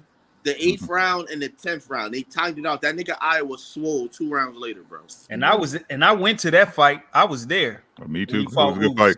It was a good fight. I was there when he fought Mikey Garcia too. Yeah, and it's like even after the fight, that boy can open up after 3 weeks, man. 3 weeks. It was 3 weeks. That boy said, I finally not get to open up my eye after 3 weeks. Did y'all see that? He tried to get on the plane and he posted on IG. I can't find the post no more, but it was all over the place where how he tried to get on the plane. And he said that hemorrhage, that shit like burst or some shit like that. And they wouldn't let him on the plane because it was damn so much. Like I heard that he had his ribs cracked too. Is that true? Yeah, he had his nose was broke, his ribs was broken, his eye was broke. That's yeah. They had to chopping him out of the Dallas Stadium. Man, it was just amazing at the fight, man. You could just hear those shots from EJ. It was so loud, man. You know what I'm saying? It was like a bat. Let me say this. After Earl put that brutal ass whipping on Kell Brook went into mental depression. The boy started snorting cocaine, drinking and shit like that. No, this is facts. This ain't no joke. This is real life. Like he started doing drugs, went into mental depression. Thank God he got over that. After the Lamont Peterson fight, Lamont was done. We seen what he did to Lamont, right? Came back. Mikey was never the same. You feel me? He retired after that shit for real. Earl took it out of him. Top 5 at the time. That's exactly, bro. Undefeated, right? Mikey didn't whoop AB. He whooped Robert Easton. So he thought he was going on a whooping spree. You know what I'm saying? So he did that. Earl took his ass up out of there. We look at Sean Porter, right? Sean, he wanted to retire after that. He was done for. You could tell, like Earl said, he wasn't the same. He wasn't the same when he fought the 1K. He wasn't the same when he fought fucking Formella. Yeah, he was the same when he fought Bud ass, right? And he got hip surgery. Danny, he beat the shit out of Danny. Look, that was 70%, Earl, right? He set his ass out for a minute. Then we look at your Dennis Ugas. That boy, it was gonna be Manny Pacquiao. Wouldn't even be talking about boxing right now if he would have got the ring for Earl Spence. He'd have got it. He was gonna do Manny ass something dirty. He's gonna do Manny dirty, yeah. Man, he had it on his mind. He told Manny, nah, Manny. Don't try to be my friend, Manny, because I got something I'm finna do to your ass, man. Hey, yo, I told my pop, I told my stepfather, I said, hey, yo, OG, I said, you see who this nigga Errol about to fight? He was like, man, don't talk to me about that shit. I don't want to see that shit. I was like, why? I'm like, man, he beat up Keith Thurman. He knocked your boy down. Because we bet on that fight. He lost. And I told him, man, he was gonna beat him. He lost the bet. He want to give me my $50. I'm like, yo, man, he like, little nigga, I don't want to see that shit. I'm like, why? He said, do you know what that nigga gonna do to Manny? He's too little, man. He too little. I'm trying to tell y'all, man. Bud too little, but y'all, where I'm from, Bud too little, bro. Where the casualty where I'm from, they thought Manny Pacquiao was gonna get on Errol ass because of the legendary name. And I really wanted them to have that fight because it was gonna show the world his greatness. Because all the casuals was picking Manny Pacquiao. I know, bro. When do y'all feel like Bud Crawford gonna realize, man, oh shit, maybe I just overstepped my boundaries? When do you think it's gonna start to become a reality? Round five. When it's too late. Round 5. I'm gonna say this. Round 5 is when it's going when the ass whooping gonna start setting in. I told you, like, damn, we got 7 more rounds. Yeah, round 5. He's gonna be like, God damn, y'all gonna see. Watch, bro. Watch, yeah. Like y'all ain't got it, but he too little. Like EJ was dead serious when he said that shit in the under the stadium. You too little. He and what people don't like. Everybody want to say, well, little Mikey know how to survive. Mm-hmm. Thank you. He's a professional. That shit. Right. He's a professional fighter, bro. Like, y'all don't want to give Mikey no credit. Mikey was on a goddamn rampage before he got to EJ. He was on a rampage. Y'all think Bo Mac gonna throw the towel in? Hold on. Let Rick finish. He was on a fucking rampage when he got to EJ, bro. And like he said, like, he just too little, bro. He too little. It's just levels to this game, and y'all, Vegas telling y'all everything y'all need to know, but y'all ain't paying attention. You know what I'm saying? Vegas telling everybody everything they need to know, but ain't nobody paying no attention, bro. Like, Vegas is saying they don't know who gonna win this fight. They tell you they don't. So all this shit they talking about, Bud gonna do this to EJ. That no, he not. No, he not. There's levels to this game. He just a different. He too big. He too skilled, man. A good beat man. A great big man always beats a great little man. Yep. Always. Undefeated. To the OG KQKC in the building. What's going down? Big dog. What's going down with you, OG? You know you my big brother until my casket drop, man.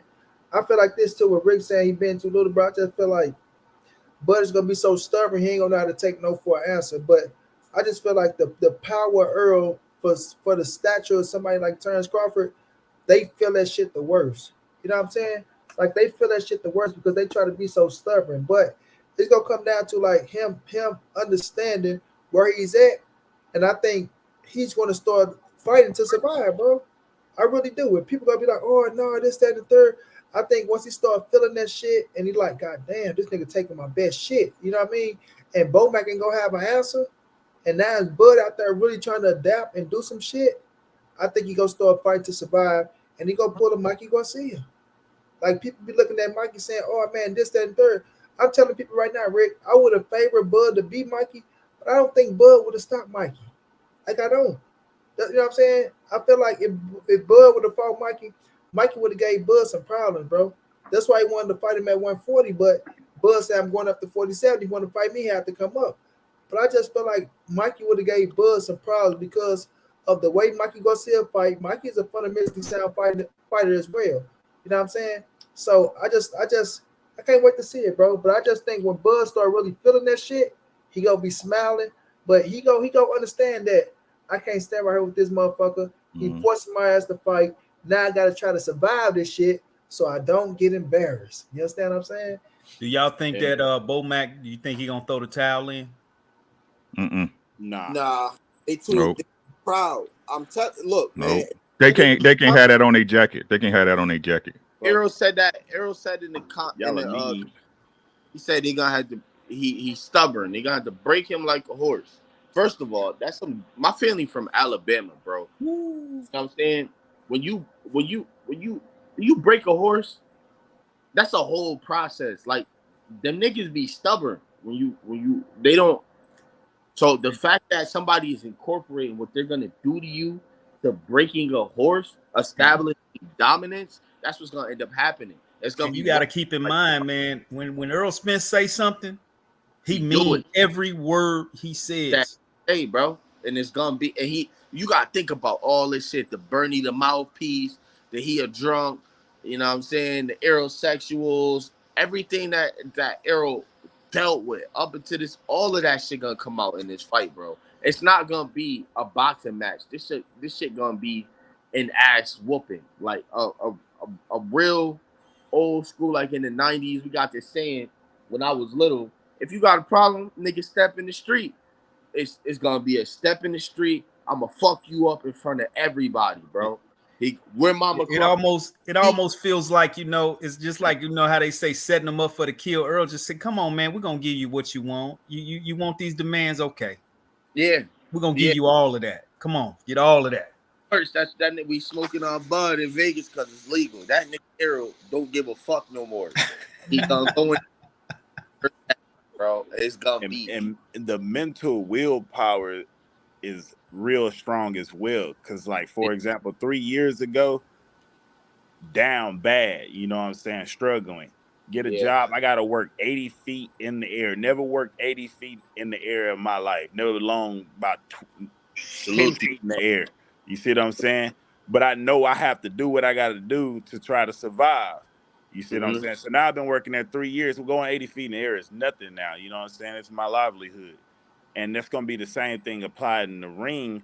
Once they get in the ring, is Bud going to be able – Earl is going to be able to tap into that. I almost died on bouncing off the concrete out of a Ferrari. I'm willing to die in this ring for my legacy. And is Bud going to be willing to die in that ring for his? That's what's going to come down to. Omega say, y'all see you boys don't know nothing about breaking the horse. Man, you ain't lying. I think we breaking in this horsepower. You feel me? Now, I watch horses on, back in the days with my medieval movies and shit like that. or breaking the horse on motherfucking Man, tell me. Red Dead Redemption. But I damn sure know shit about breaking no horse in real life, my dog. You feel me? You ain't lying about that. Nah, I don't. My family from there. I don't know shit about that country shit. G, I ain't from the country. Oh no, Omega from the country. That's why he's saying that I'm shit. from the tri-state. My family from the country, bro. They from Alabama, nigga. I'm from Connecticut. I'm from right across the pond from New York. Dirty ass Jersey and shit. I don't know nothing about breaking, but I know what it take to break one. I know. I've heard the story. So, and that's exactly what's gonna happen July 29th. You're gonna see a stubborn little. We're gonna see a donkey. A little black stallion, trying to break the little black stallion or some shit. It's okay to be confident, but when you real arrogant, man, that's a problem. Yeah, but Bud, he never lost. So he's going in, and he believe what he say. So he's coming to fight. That's one thing he's gonna do. He'll come to fight, and that's what he's gonna have to do. Because all that moving and shit that y'all talking about, and think about this, y'all talking about, oh man, he gonna be moving. Like I said, every time he moving and trying to bag out, Errol Spence gonna shoot that shit right downstairs. Let him take that shit right back with him, right? And eventually he gonna have to sit his ass down. That's gonna be even worse. You feel me? A motherfucker done gas you out and made you sit down. Now for to whoop your ass instead of you have a little something in the gas tank and you sit down fight. You know what I'm saying? Trying to get some leverage on some shit. Because if Errol Spence got to walk you down and cut the ring and break you, and now you sitting down tired and you ain't moving. Now you trying to grab on and all that shit. That shit gonna really get ugly. Yeah, only way I see Bud winning this fight is if he got a gun. Yeah. Don't, like I said, the only way I see him winning is that his power got to be really it got to be what it is. Mm-hmm. The way the power he have it, and it applies to David Avenesian and Kell Brook and all them. When it got to apply to EJ, but I'm telling you, if he hit EJ once with a clean shot, when EJ see that man can't hurt him, it's gonna get ugly real fast. It's gonna get ugly because if EJ don't respect your power, he gonna dog walk your motherfucking ass. He's gonna dog walk you. He gonna put you on a leash and walk your ass outside. And it ain't gonna be no leather leash. It's gonna be a chain leash. It's gonna be a chain leash. It's gonna be a choke leash on your ass. He's gonna choke your ass to death. And they better hope it's right? What it is. And Rick, he ain't gonna waste no time to get to it on this level with everybody watching, knowing what's at stake. He ain't gonna waste no time to get to your ass. He coming for you. You know what Terence said? Terence said if he get out of line, and Errol said, I'm gonna get out of line. Errol said, I've been getting out of line my whole life, nigga. Ain't shit finna change now. I swear to God. We got AD in the building, man. We got my Detroit brother in the building. I ain't seen AD in a minute, man. AD, what's going on, bro? What up, though, Monty? What up, though, panel? Hey, what's going on, man? Welcome. Hey, I'm so happy this fight going down. Errol go beat him, man. He go beat the Pope out of him, man. Hold on, I don't see no cup over there. AD, am I tripping? Oh shit, there it go. I thought I was tripping. But go ahead, AD, speak your shit. But you know, I got Errol winning, and I just think that all of that stuff that they spoke on, all that stuff that they was doing. Hold on, my kids in the background, man. Put them to bed. I'll be right back to cook on this. All right, y'all good, man. We got kids up here too, so I understand. But yeah, though, it's coming, man. It's coming. So you feel me? Errol Spence, like Rick said, I really believe that 120%. I really believe everything Rick just said. If that power ain't what they trying to make it out to be, and it ain't real power, right? And you better get and even if it is real power, you better get the respect of Errol Spence early, bro. Like, you better get that shit early, because even then, Errol Spence know you got to take some punishment. Like I tell people, he's built for punishment, bro. Either way, he's not taking no for an answer, bro. So if that power ain't what if it ain't what it's built up to be, the 10 knockouts and all the shit they trying to make it out to be, he gonna walk your ass down from the beginning to the end, and he gonna try to kill you in that motherfucker. He gonna try, like you said, I hope I don't break his face worse than what, you know what I'm saying?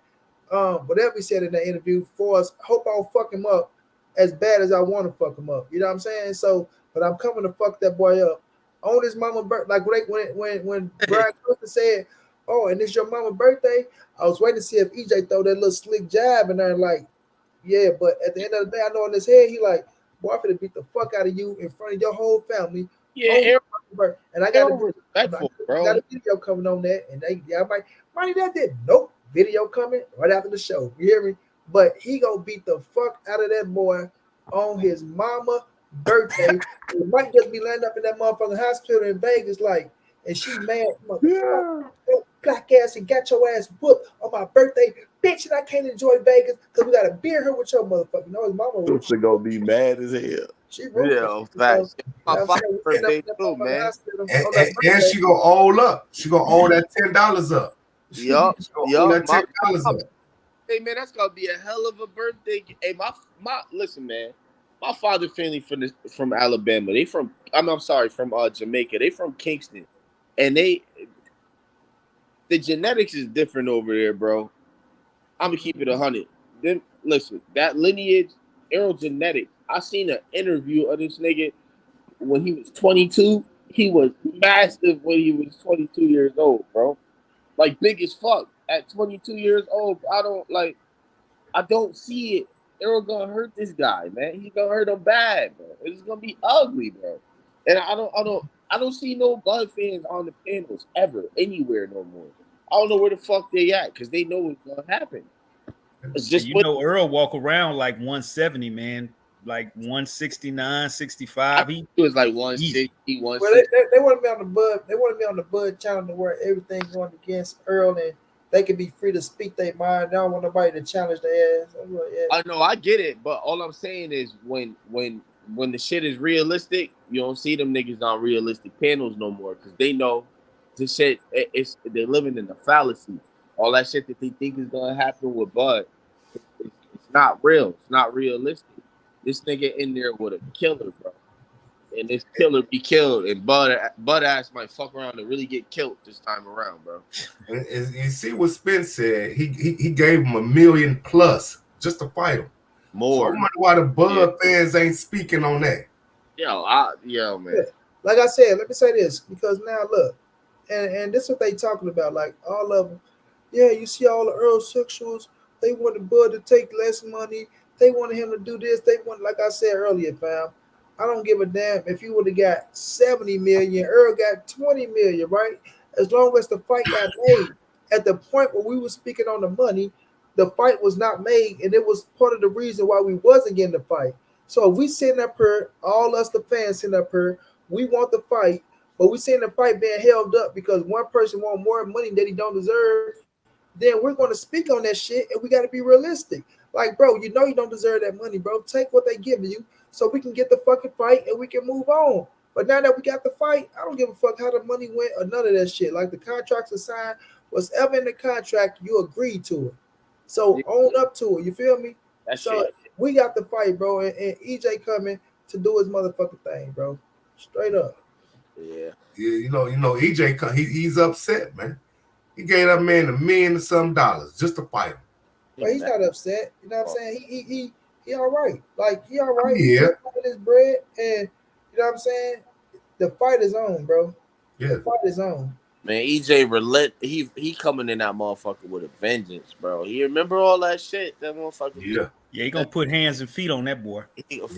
Hands, feet, elbows, nigga, shoulders, nigga, knees, nigga, toes, now heels, everything. He gonna beat that nigga ass so bad. It's gonna look like that nigga Bud put his hands on his sister, bro. Hey, like you know, I'm from Chicago. You know, like when they used to surround somebody, they call it pumpkin head. That's what he gonna Detroit know what I'm talking. Detroit know what I'm talking. Whoop. That's exactly what's gonna happen, man. You gonna be in the middle of the circle fighting for your motherfucking life in there with EJ, bro. It's over with. All that shit, all that drunk shit. You gonna be drunk, nigga. Watch this. Watch, man. I'm fan to bet me. And let me say this too, bro, because them Bud fanatics, boy, the Fagonites, they have a motherfucking. I don't know why they gotta always sit up there and say, "Oh, Errol Spence is an alcoholic. He's a drunk." Negative, bro. He just told y'all motherfuckers that he stopped drinking. rest in peace to my father, man. My father was a fucking alcoholic. I know what an alcoholic is. You gotta wake up every motherfucking day and have a drink. You understand? You can't get your day started without having a drink. You feel me?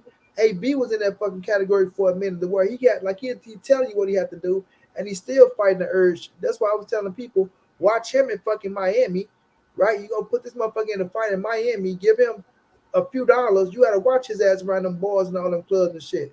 But Errol Spence ain't no fucking alcoholic, bro. And they love to use that shit. They try to. I seen Drico today try to use that shit, right? Cut it out, fam. Cut it out. You dig what I'm saying? Ain't nobody no fucking alcoholic over there. EJ is on this shit, fam. And Bud is about to find that out. He's about to find that out, fam. Hey, bro. You know what I mean? How did y'all think Bud looked in that press conference? Did y'all think he looked a little scared? Needed to earn them goddamn shirts. I know that much. Shirts wrinkled, motherfucker, bro. I definitely pointed out them hoes wrinkled. But being the word scared, no, he ain't scared. I don't think he's scared. Scared to get in that ring to fight. But you gotta think about it, man. If you got $1 million plus, hold on, AD, and I'm gonna let you go. I don't think he was scared at all, fam. Like, no fighter is afraid. Like, scared is the wrong word to use. You know what I mean? So, he was in there. He sitting up there just like he want to fight. You feel me? They not the best at talking shit, right? He want to fight. So I ain't gonna use the word scared, but once you get right there, you're like, shit. Okay, motherfucker, you is a little bigger than what I thought, and once you get into the ring, I'm gonna have to take this and take that. But I won't use the word scared. You know what I'm saying? I think that's the wrong word to use. But I'm gonna let AD go. Go ahead, AD. I don't think he's scared. I think he back happy. Earl paid him to get in there and fight. But the thing about it is he naive. He's a fool. And it's gonna show because like I say, with all of the stuff that they talk about Earl being a drunk and this and that, I drank. But I get up, I go to work every morning. I drink when I see money and I come home, I have me a drink every other night. I'm not an alcoholic at all. I know what an alcoholic is. I done seen a lot of them. You know what I'm saying? I'm in kids' books and all.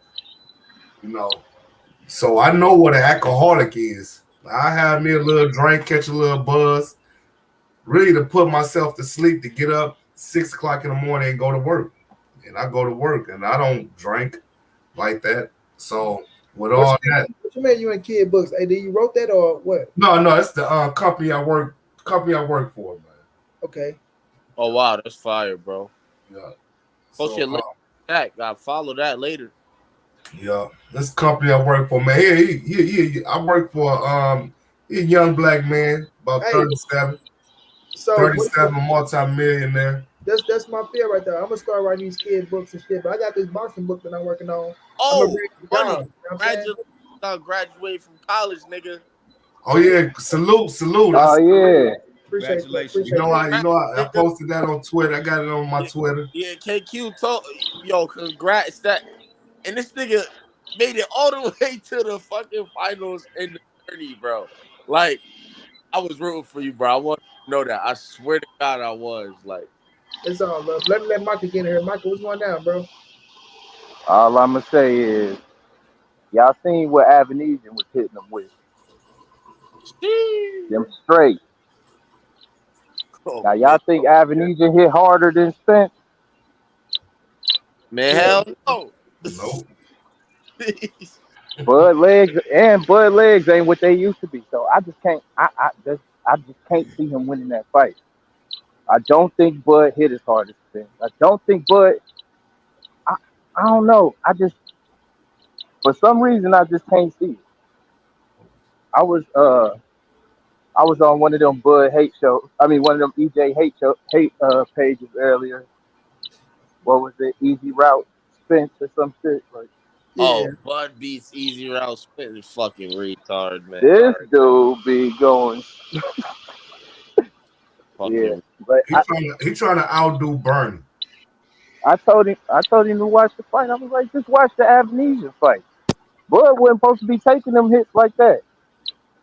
He wasn't. I just don't think he is. I mean, I'm not saying he's not a good fighter, but I think he might be an A-class fighter. Let's say that. But Errol Spence is an A+ fighter because he's got his fundamentals to fall back on. If all else fails, he just go. All he gonna do is go to. First of all, Bud's body is not robust enough to take them hits. I mean, he might move around. He might be able to move his head real good, but his body not moving.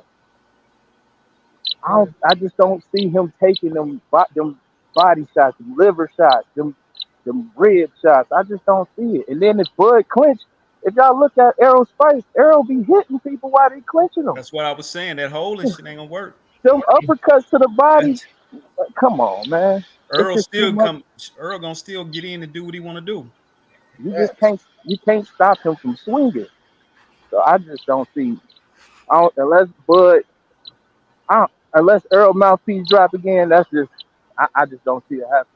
And Earl gets stronger as the rounds go on. Yeah, he gets it's like stronger. he like a train. He all downhill. Like I just don't see. I can't see Bud winning that. And not just that, it's like even when you try to catch Errol Spence, man, he let that shit fly and let them bitches land where they may. And once you feel that shit, you go stop trying to clinch. You go try to bag the fuck up. Like, goddamn, you know what I'm saying? So, man, listen, Bud in for a rude awakening, and the fans and the Fagonites is too, boy. They ain't gonna be. They go have some excuses. That's what I was gonna ask you. What Earl can do to this boy? Huh? That's what I was gonna ask you, man. What's gonna be the excuses, man? After it's not gonna be no excuses. They gonna say, "Well, Bud can't beat Teron Ennis." That's what they gonna say. Nah, Earl. They'll say Earl can't beat. I mean, they gonna say, "Well, Earl." They gonna say, "Well, Earl ain't trying to fight Teron Ennis. Why Earl ain't fighting Ennis?" That's what it's gonna be. But I told you what the excuse. Oh man, they try to age him out and. Like I won't give a damn what the excuse is gonna be. They gonna think of something though. Ain't Bud only 2 years? Bud only 2 years older than Spence though. Yeah, what Floyd older than Pacquiao? I mean, but no, you know what they're gonna say? How Earl? They're gonna say Bud. They're gonna say Earl paid Bud to lose the fight. Okay, that's what I'm gonna say. How Earl aging Bud out and he paying the man to fight him. They're gonna say yeah, Earl paid him. That's why they got a rematch. That's why they got a rematch. Ain't no rematch. No, I'm saying what AD saying. That's why they got a rematch because they paid him so he can win the first one. Yeah. Okay. So we putting that list over there. Money ain't gonna be a rematch. I guarantee you, ain't gonna be no fucking Yo, I promise you. Even if Bud somehow pull this shit off, he gonna retire. I guarantee you. I bet you any amount of money after this shit, he gonna say, "Well, I'm gonna go back to the drawing board with my team and see what the next play." But the problem is, Bud can't retire because he signed a 2-fight deal. He ain't gonna want no rematch. I promise you that. He ain't gonna want no. I promise you, he ain't gonna want that rematch. He ain't gonna want that. I ain't even worrying about the rematch. We just gonna worry about getting to the first fight first. That's the reason why. Hey, that's the reason why Earl gave him that money because Earl know he about to get that money right back. Let us get to the first fight, bro. Earl said, "I hope I don't bust his face up too much." Yeah, I hope he do. He said that he got a 2-fight deal. That's what he signed the Showtime for or PBC for. He signed. Next say he going after Charlo. He gonna go up there and get knocked out. He better off Jerron Boots in this, but Bud is a dumbass. Like he's contractually obligated now. So all this, he was telling Boots he ain't want to fight and all that and this and that. Boots is the same size as Errol Spence. Boots bigger than Errol Spence. Yeah. Boots bigger. Errol. After Earl busts his eye, Earl need to ask him, say, "Man, do you want that rematch?" But Bud got a 74-inch reach, just like Boots. The thing about it is that 74-inch reach, ain't gonna do much because Bud got to hit him with those short shots. So he got to shorten that up. We'll see. And when I seen them face off, I was like, nah, it's over. Hey, bro. Bud like Mikey size, man. He ain't. Bro, I learned a Hey, lot. look, Somebody told me I think Mikey might be a little thicker when than Bud. you For reach real. the age of 30, once a man reaches the age of 30 to 35 to 31, there once he is that way, that's the way he gonna stay. If he ain't straighten out his punches up until this point, he not up. I think that's why Bomac. I think that's why he kind of quiet up when he saw that face off. He probably realized, damn, Man, Bomac was worried about not falling out that chair. That's all That nigga Bomac was was worried worried about about. that. I was like, why they ain't get him a bigger chair? yeah, Hold on, y'all. Look, Omega. Or the We South. want them to come up. Like the link is dropped, bro. Like Yo, we want them to come up here. Shit. They They scared, bro. don't want to get intimidated. Shit, they see the Spence fans up on this motherfucker. They It's didn't want to come up here, but fans Yo, money. tell the Bud fans to go and come up here and defend Bud since they feel like we Come on. all Man, we're boxing fans. We not Spence fans. We reality. like if they damn sure welcome. Like they ain't gonna do nothing but wait till they go over to a goddamn Terence Crawford channel where they just hearing all the good shit for Terence Crawford. Like, come on up here and speak your piece, man. Like, I'm not finna mute you or kick you or cuss you out or let motherfucker jump on you or you can't get your point across or shit like that. It just come down to the fact that they heard these facts up here and they like, shit, we can't compete with that shit, man. You know what I'm saying? Shit, we can't compete with that. You know what I mean? My boy out there getting to a bag. You see him? You hear me? I ain't talking that Bud Crawford shit. I mean, this early and Crawford shit. So it just come down to this, bro. I'm happy we got the fight, right? We got the scrap. I'm happy Errol Spence is all the way on his shit. You feel me? Like he just all the way on his shit, bro. And this the best time to have the fight because just think Errol coming off the car crash and getting one fight in and people wanted to happen. Oh man, let's make it happen back then. Like it wouldn't have been exciting as it is right now. You know what I'm saying? It wouldn't have been exciting as it is right now. Like everything is on the line, bro. Terence Crawford, he wanted to come off a win. Let's be realistic. He felt like he was out the ring for a year and some change, or almost a year at that time, right? He felt like, the ring rust was on his ass, so he wanted this. You see Errol Spence out the ring for a year and some change, you're like, fuck it. Let's get it on. Because after this fight, I'm going to 54. Yo, it just shows you the confidence in Errol Spence, like, all right, if that's what you wanted, I'm going to give it to you. You know what I mean? But we gonna see what happened when that motherfucking bell ring. Yo, money. That nigga Kansas City Matt get his ass up here instead of running his mouth in the chat. Stop it. That's why Errol never moved up in class, baby. Porter was in exchange for pocket exchange for Errol. He Well, said what we happened? need to take 6 pictures. He almost got knocked the fuck out, right? 6 pictures of us driving on a match because they'll try to say that we fucked up the grass and shit. So Stop it. That's why Errol never moved up in class, baby boy, little homie. Stop with the cat. and once Errol move up, Jamel didn't go on and get out the way. You say why Errol haven't moved up? Because he's waiting on Terence Crawford to whoop his ass so he can go up there and be send him the link. The link is Tell that get up here and speak his piece. Stop chatting like a bitch. Get up here, bro. I asked Bernie the Boxer to do a debate with BFTV. Man, hell no. Bernie don't want that smoke. Bernie, Man, the thing about it Bud is kick Bernie out that basement, man. Bernie like the Wizard of Oz. He like to hide behind.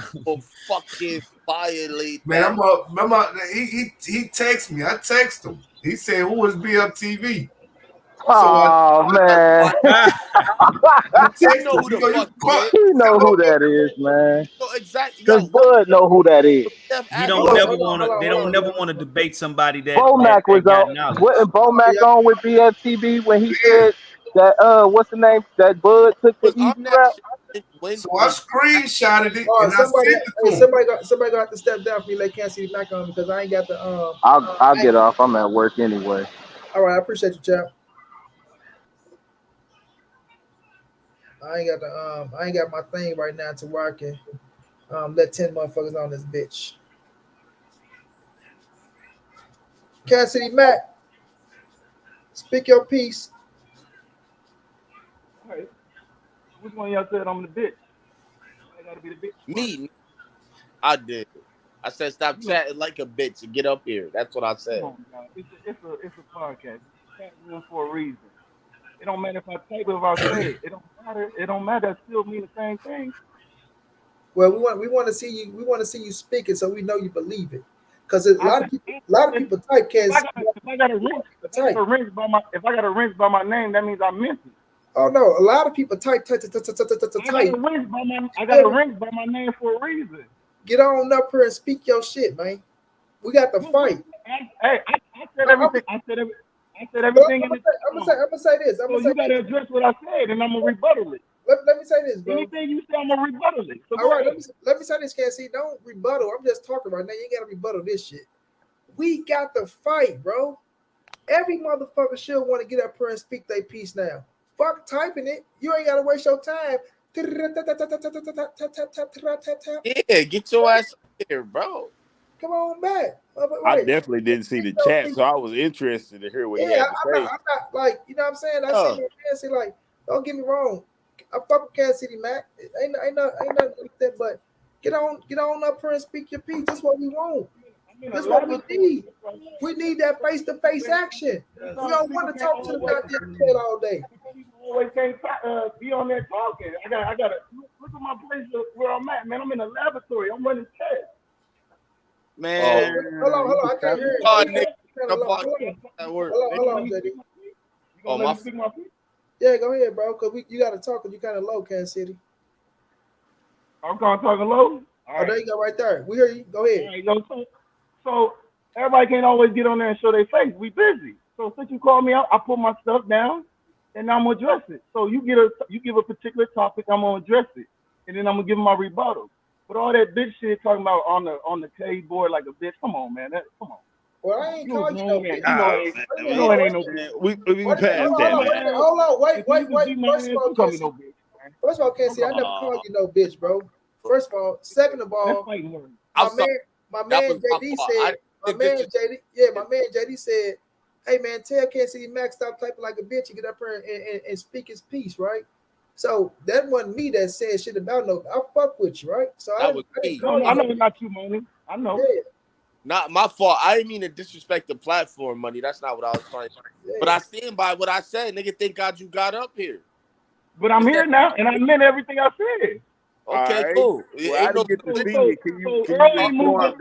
never moved up weight because he's waiting for that last belt. Okay, I expect that. I accept that one. Hey, so what do you think about Earl? Let him go. Hold on, let him go. Let him go. So Earl been in that weight class his whole career waiting for Crawford. So is that what you're trying to tell me? Negative. He been at 147 doing what he said he was gonna do, bro. He wanted to become undisputed. So once he cleaned up the side of the street over here, I ain't gonna even say side of the street because people don't like to hear that. Once he collected all the belts over on the PBC side, and he just now collecting all the belts, we know that 2 years of him getting into the car crash held him back. Otherwise, he would have been at 4-7. I mean, sorry, 5-4. But all right. Listen. Why Bud didn't collect them belts while he was hurt? Wait a minute, y'all, because I don't want to be talking over everybody. No, we can't sit up here and say that's his fault as if it's something wrong, bro. Right? Yeah, he crashed his car. That's his fault. Hold on, Kansas City, because now you on a whole other type of time right now. This is what I'm saying, bro. Errol Spence said what he was going to do. I'm going to get all the belts over here. Then whoever got that WBO turns Crawford, I'm coming for you. Now, I'm on the PBC side, right? He still stuck to his word like a man, right? Regardless of him crashing his car, regardless of all that shit in 2019, he still came back after that shit when a lot of people thought that it was going to be washed up and done. He still came back, got the other 2 scraps. Now, as soon as it ain't like he got the 3rd scrap and was like, oh, you know what? I'm going to go defend the title. Then I'm going to wait. No, he got that motherfucking said, Terence Crawford, I'm coming for that motherfucking belt. You feel me? And now he coming for that motherfucking belt. He making it happen. So it ain't no, oh, that's his fault. None of that shit. He coming for Terence Crawford ass, and we here now, child. Okay. So when Crawford was in a lower weight class, unifying, what was Earl doing waiting on them belts? who had those belts? When Crawford was in a lower weight class, unifying. Now, what was Earl doing? Now let me answer that. When Crawford was in the lower weight classes unifying, Crawford been professional before Earl the True Spence Jr. You understand what I'm saying? 2017 is when Errol Spence got his first opportunity at a world title. 2017, if I'm not mistaken, right? Terence Crawford came up to 147. You feel me? It could have been 18, but when he got his title, he got his opportunity at 2017, bro. So he just got a title at 2017. You got to understand, they weren't trying to fight Errol Spence. He had to earn his shit. You feel me? It was Keith Thurman. It was Sean Porter. It was Danny Garcia. We seen Errol Spence at the my dog, this my homeboy, the Devin Alexander and the Amir Khan fight, right? He told them boys, I'm coming for all these titles, and it's gonna be me up here headlining these motherfuckers. So when Crawford was at the younger at the smaller classes unified, Errol Spence was making his name, becoming a world champion at 147, and he had his eyes set on Sean Porter, Danny Garcia, Keith Thurman. That's why when Terence Crawford came up to 147, Errol Spence was still chasing his goal of whooping Danny Garcia, Sean Porter, and Keith Thurman, where motherfuckers trying to make it look like he was ducking Terence Boy Crawford when he told y'all, no, I'm going to get these motherfuckers on this side first, then I'm going to get his ass, chap. So ain't no ducking. Long story short, Keith Thurman holding the belts hostage. He the reason why it delayed. He got in 3 classes. Keith Thurman is the reason why nothing delayed. His eye had to go to surgery. He couldn't fight Manny Pacquiao. He the reason why he delayed it. Wait a minute, he delayed it. Why nothing delayed, champ? Keith Thurman held them belts hostage. Hold on, K3. Let me do this real fast. He ain't the reason why nothing delayed, bro, because wasn't nothing ever delayed. On the simple fact of, dude, he was supposed to fight Manny Pacquiao. Say this. He was supposed to fight Manny Pacquiao. Hold on, bro. Things happen in boxing, bro. So when it wasn't from boxing. It was for his car accident. Let me speak, bro. Shit happened in boxing, right? It wasn't from boxing. You can't sit up here. Hold up, bro. It wasn't from boxing. Wait a minute. What you mean it wasn't from boxing? Because he was fucking around. AD, put that phone down. AD, what you doing, bro? First of all, bro, you saying, this wasn't from boxing. Shit happens, but you just brought up the Manny Pacquiao fight, right? Because that's what he was delaying a boxing process. Okay. If he wasn't waiting for Manny Pacquiao, Crawford probably could have got the fight with Pacquiao. Crawford had an opportunity. Crawford had the opportunity to get the fight with Pacquiao, but Bob Arum said no because he wanted to go put up the money that Crawford was trying to get for Manny Pacquiao. Hold on. He had 2 opportunities to fight Manny Pacquiao. The first time COVID hit. He said they had to invest in things of that nature, but COVID hit. The second time, right, when Crawford was still take the $10 million up front, just a $10 million flat fee, right? The people bagged out. The investors bagged out of the fight. So he didn't get the fight with Manny Pacquiao because Bob Arum wasn't putting the money up for Manny Pacquiao with Terence Crawford. And Terence Crawford told y'all that he wanted Manny Pacquiao over Errol Spence. So what are you talking about, bro? I'm talking about Earl is the reason he's delaying these fights. He had to get his eye. He had to go through surgery because he got in the car accident. That's what I'm trying to say. He's delaying processes. When he got in the car accident, he was delaying shit. He didn't get no surgery after the car crash. Can I touch up on that? How he didn't get surgery for the car accident? He didn't hurt his eye? Bro. That wasn't from boxing. Bro, that was from boxing, bro. No, it was not from boxing. Bro, what are you talking about, bro? He got ejected out of the car. What fight did he get his eye hurt in? Bro, 2019. Wait a minute. 2019 is when the car crash happened, bro. 2019 is when the car crash happened, right? So which eye was it? Right? What do you mean, which eye was it, bro? Because it didn't happen in the fight. Who hurt his eye? What fight? It didn't happen in the fight. It happened in the sparring section. What are you talking about, bro? Errol Spence. Let me tell you. Let me enlighten him on something. You really believe in this shit? Wait a minute. Let me enlighten you. Wait a minute. You got ejected out of the car, and now you're gonna say you got it from a sparring match? Fan City Mac. He fought Danny Garcia. Hold on. When Errol Spence got ejected from the car, bro, Errol Spence didn't have no broken bones, right? He had swelling and bruises. He knocked a few teeth out of his mouth, right? He came back. He got himself back together. He went and fought Danny Garcia, right? After the Danny Garcia fight, he had an opportunity to fight Manny Pacquiao, right? First he was going to fight Ugas, but the Manny Pacquiao fight came into fruition. You understand? And as he was getting ready for Manny Pacquiao, he had got a torn retina in sparring when he was getting ready for the Manny Pacquiao fight. So I don't know what you're talking about, bro. Not for no damn sparring, man. All those sparring matches, all of a sudden after now you gotta. Danny Garcia. First of all, I don't know what the fuck you talking about, bro. But whatever you thinking that you think you know, you don't know what the hell you talking about, bro. You talking about the man torn retina was not from this man got ejected. Bro, do you understand, bro? Come on now, bro. We're not gonna be going back and forth over some shit that we know was facts, and you up here speaking some other shit, fam. Them Bud fans. Come on now, bro. Hey guys, I'm gonna get up out of here. No doubt. I'm gonna talk to y'all. You know what I'm saying? Appreciate y'all having me on, man. It's all love. It's all love. Salute. All right. Man, you believe in that report? I don't have to believe it. They reported it. What are you talking about? Believing every report, bro? We all know where that shit came from, chap. A sparring match. Yeah. All right. I'm supposed to believe that. I'm supposed to believe that. No, you what you mean you supposed to believe? That's the facts. Kareem Elliott, what's going on, bro? Okay, but listen. Because he never stated the Danny Garcia fight. How can you prove to me that was from a sparring match? You only going off of what Spence told you. That was all the stuff that reported, man. All that stuff that happened. Man, what is wrong with you, man?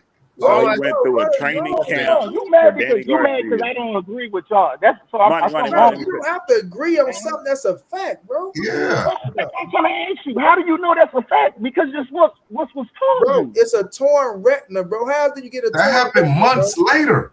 Marty, Danny it happened Garcia years later. But I'm gonna let JD get in here. Go ahead, JD. This man was in multiple car accidents. And then hold on, bro. We're gonna let JD get in. Go ahead, JD. Then I'm getting ready to get this bitch. You all over the place. Now y'all top line medical doctors. Look, and first multiple car accidents. Hold on, man. I have to let somebody step down so we can pull you up. Bro, listen. No paperwork and show me. Yeah, cool. Listen, bro. You all over the place. Errol Spence got I asked him questions and y'all just he recovered. But hold on, stop. Let me talk. I didn't interrupt when you spoke. Errol Spence got into a car accident. He was on a layoff for almost 10 months. When he came back, he fought Danny Garcia.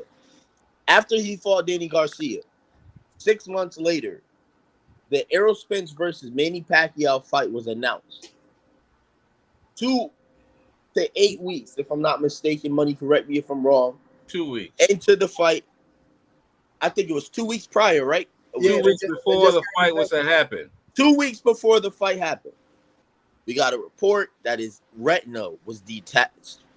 It said that he. Which eye was it? Hold on, let him finish, bro. Yeah, we can't. His retina was detached. It was only one eye, goddamn. And it was confirmed. Which eye was it? That it was detached in sparring. That's what his doctor said. That go look it up. You can always go look it up. It's in the news. What Errol said. Y'all know the fact. You can't tell me what eye. That's we can't tell you the exact time, bro. Man. Stop the I troll. know you can't tell me what eye. I know you can't. It don't matter which eye. It was an eye. What the fuck? It don't matter now. It don't matter. Hey, let me touch on that, Monty. But he just gonna keep. I got you, K3. I got you. I'm gonna let Kareem get her. Then I want to bring Tremaine up. Let Tremaine get a few words in. But go ahead, JD. Finish up, JD. And then I'm gonna let you finish up. I gave you a short breakdown. Look, this the thing it is. This the thing it is with Kansas City Mac. Kansas City Mac ass is just dead ass wrong. He just dead ass wrong. He just can't accept the fact that he's dead ass wrong. You know what I'm saying? But Kareem, go ahead, get your wrong about. It's not even necessary because he's trolling. What am I wrong about? I ain't never said nothing that was wrong. He's asking these weird questions. We're gonna let Kareem get her. Then I want to bring up weird question. That goes to your fact. That's the main part of the argument. You act like the facts. We spoke. You can't even tell me what eye it is. Listen, you're asking these weird questions over and over. I already said. Tell me what eye it is. You can go look it up in the news. It was reported in the news. Why do I need to look it up? Bro, we're not gonna do this all night, bro. I don't need to tell you. Bro. Kareem, You know, you don't know. You don't know. You knew all the months. You knew the month. You knew the year. But you can't tell me the half. You knew the month. You knew the month. I'm about to sit you in the back, bro, because y'all like you can't relax. Kareem, go ahead, Kareem. Yeah, it's like it's amazing, man. Look, all that stuff was reported in the news. The car accident, the Danny Garcia stuff, the torn retina 2 weeks before he's supposed to fight Manny Pacquiao because he was going to see the doctors to get cleared for the fight. It was all reported in the news. The guy got the patch on his eye, taking pictures, putting it up on social media and stuff like that. He's trolling. He's asking what eye and all that weird stuff. Go find that stuff out for yourself if you really want to know. If somebody up here telling you we're trying to help you out with some information and all you're going to do is play games, man, you're not even worth having answering. We all did. We gave a breakdown, and the nigga's like, which eye? Yeah, that's weird. That's weird. The man had the patch all on his right side of his face, biggest day, with a mask and everything. But you asking what I like somebody really need to answer that. Yeah, like I can't just sit up and if the motherfucking eye, which eye was the one that got the motherfucker they got they got detached. Goddamn me, that's which one it was. But it's a fact that he had an eye that got detached. And we sitting up here telling that it happened before the minute. You talking about it was the car crash, he got thrown from the car. Like when have we ever seen a motherfucker get a torn retina from getting thrown from a like stop it, bro. I mean, even if that was the case, that's not what happened. That car accident happened when it happened. Then you got a time frame that happens. Then you have a Manny Pacquiao fight that happens, and 2 weeks prior to the fight happening, he he had to withdraw from the fight because of his eye. I mean, they don't know all of this stuff, and they go by the media and these weird ass dudes out here with these hate channels or all about EJ. And it's a lot of that type of conversation. What was it, bro? Tell me which eye. Let me let Tremaine get in here, though. Tremaine, what's going down, bro? Tremaine Smith. Which eye? What's going down, money? What's going down, bro? Hey, man, it's Tremaine Smith, Kansas City. Man, what I heard from him, man, I think he was a little confused about, I think he didn't understand that EJ is Thanos, man. I think he was confused how EJ could get thrown out of a car, and yet he can sit there and he not have to do physical therapy, and how EJ can come back and fight and whoop Danny Garcia and not have to do any surgeries. That's what he was confused about. So I think that was his main thing, and so I just think, man, EJ's gonna knock him out in the 10th round, man. It's that simple. Damn, the 5th. The 10th. The 10th. Oh, 1-0. Oh, all right. I thought you said no. I'm respecting both fighters.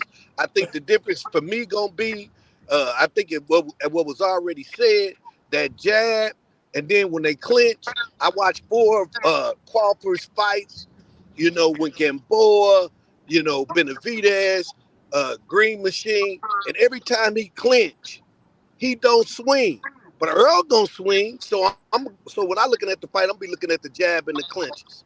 That's what I'm gonna look at. And I think that's gonna be the difference in the fight.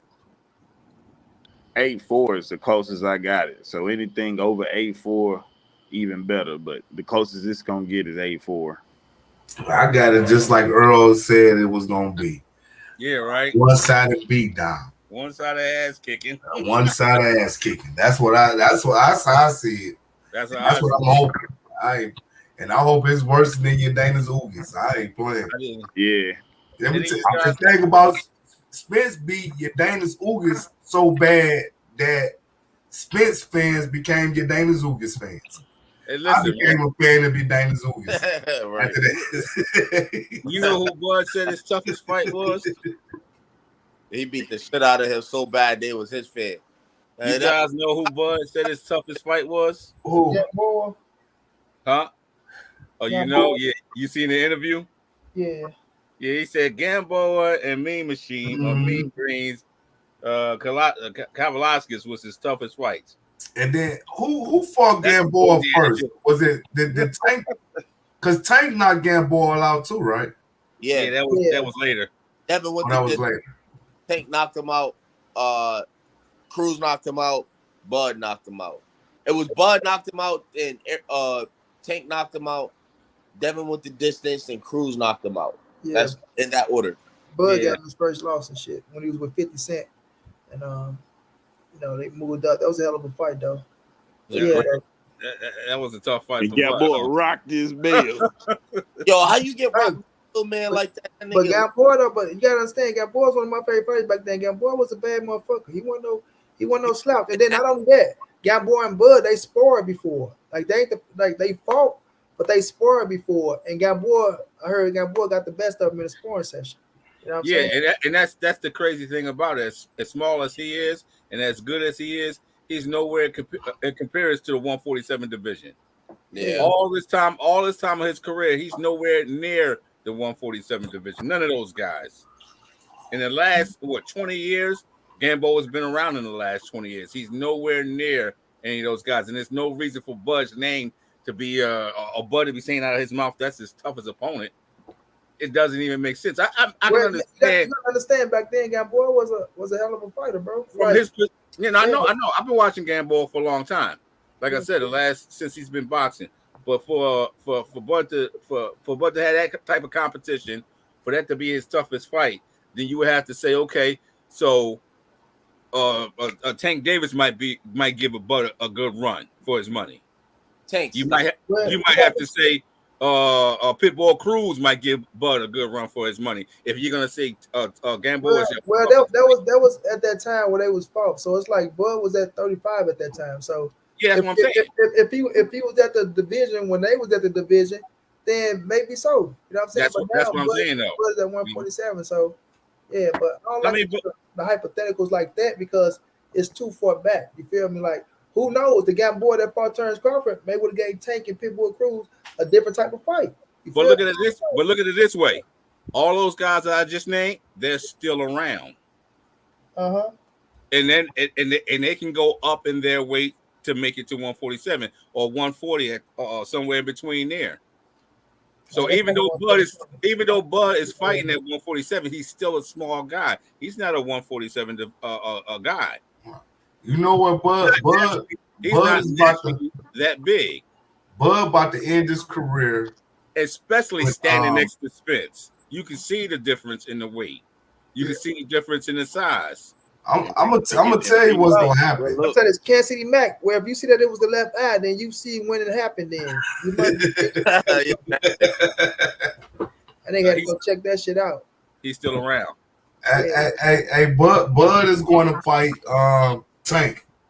After this, Bud ain't gonna be able to make promise on Spence again, and he damn sure don't want Charlo. Yeah, can you imagine how that would look? Yo, Charlo's still that nigga, bro. I'm telling you, his next fight is gonna be Tank Davis, and Tank go ahead and end it for him. And it's Tank ain't gonna fight no damn Bud. How hard would he? Well, Tank said he would. Tank said he think he'd knock him out. He did say that. I remember him saying I believe Tank too athletic, and if Gamboa can do what he did to Bud, you'll think Tank can knock that nigga the fuck out at a catch. Man, because Bud got to honor that contract, and he don't want to lose that money. I'm gonna say this, and I'm gonna try to get y'all last words so we get on the pattern because I've been going for 2 hours.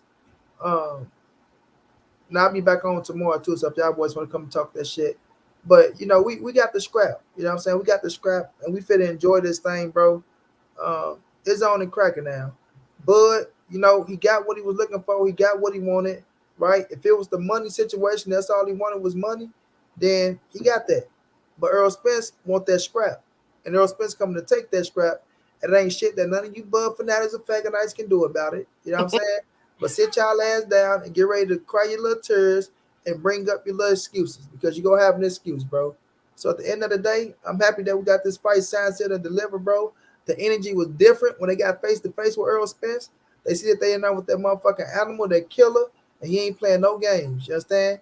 He ain't playing no games. So I'm going to go around, man. Y'all give y'all last words, bro, and then we're going to get up out of here. AD, you came in last, champ, so I'm going to go to you first, my brother. I just want to say salute to the panel. Tremaine Smith came in last. Tremaine, it's on you, champ. Give me your last words, my brother, then we're going to move around the table.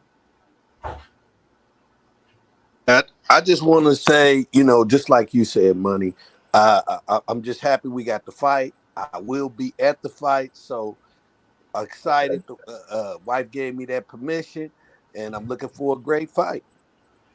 Yes, sir. Who you got winning? I told you, Earl in the 10th, knockout in the 10th, or win by points, like they say, 8-4. Or Bud, believe he got a puncher chance, so it's a chance. If a puncher chance, he can knock him out by the 6th round. Okay. After the 6th round, it's all downhill. Okay, no doubt, no doubt. I appreciate you, my boy. Okay, AD, go on, give me your last words, AD. Okay, it ain't gonna be no knockout because Spence don't knock motherfuckers out. That's Bud job. Bud do all the knockout he want. Spence break a motherfucker. So I got Spence breaking his ass probably to the 9th round. I think if Bo Mac don't throw that towel in, Bernie the Boxer go swing on him. He goes. The Crawford family is about to start scrapping that night. They go turn in on one another. They go get scrapping because if Bo Mac throw the towel in, they go beat the shit out of Bo Mac. If Bo Mac don't throw the towel in, they go beat the shit out of Bo Mac.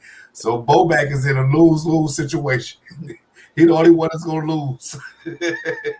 But that's all I got. It's all love. It's all love. JD, let me get your last words, child.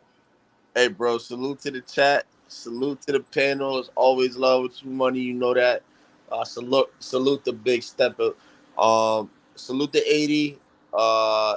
And the brother up there on the top right, I don't know his name, but salute to him. He's dropping some knowledge. And OG that was here before, Ricky Williams.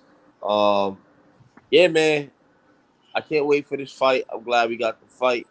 We gonna put all these naysayers to bed once and for all.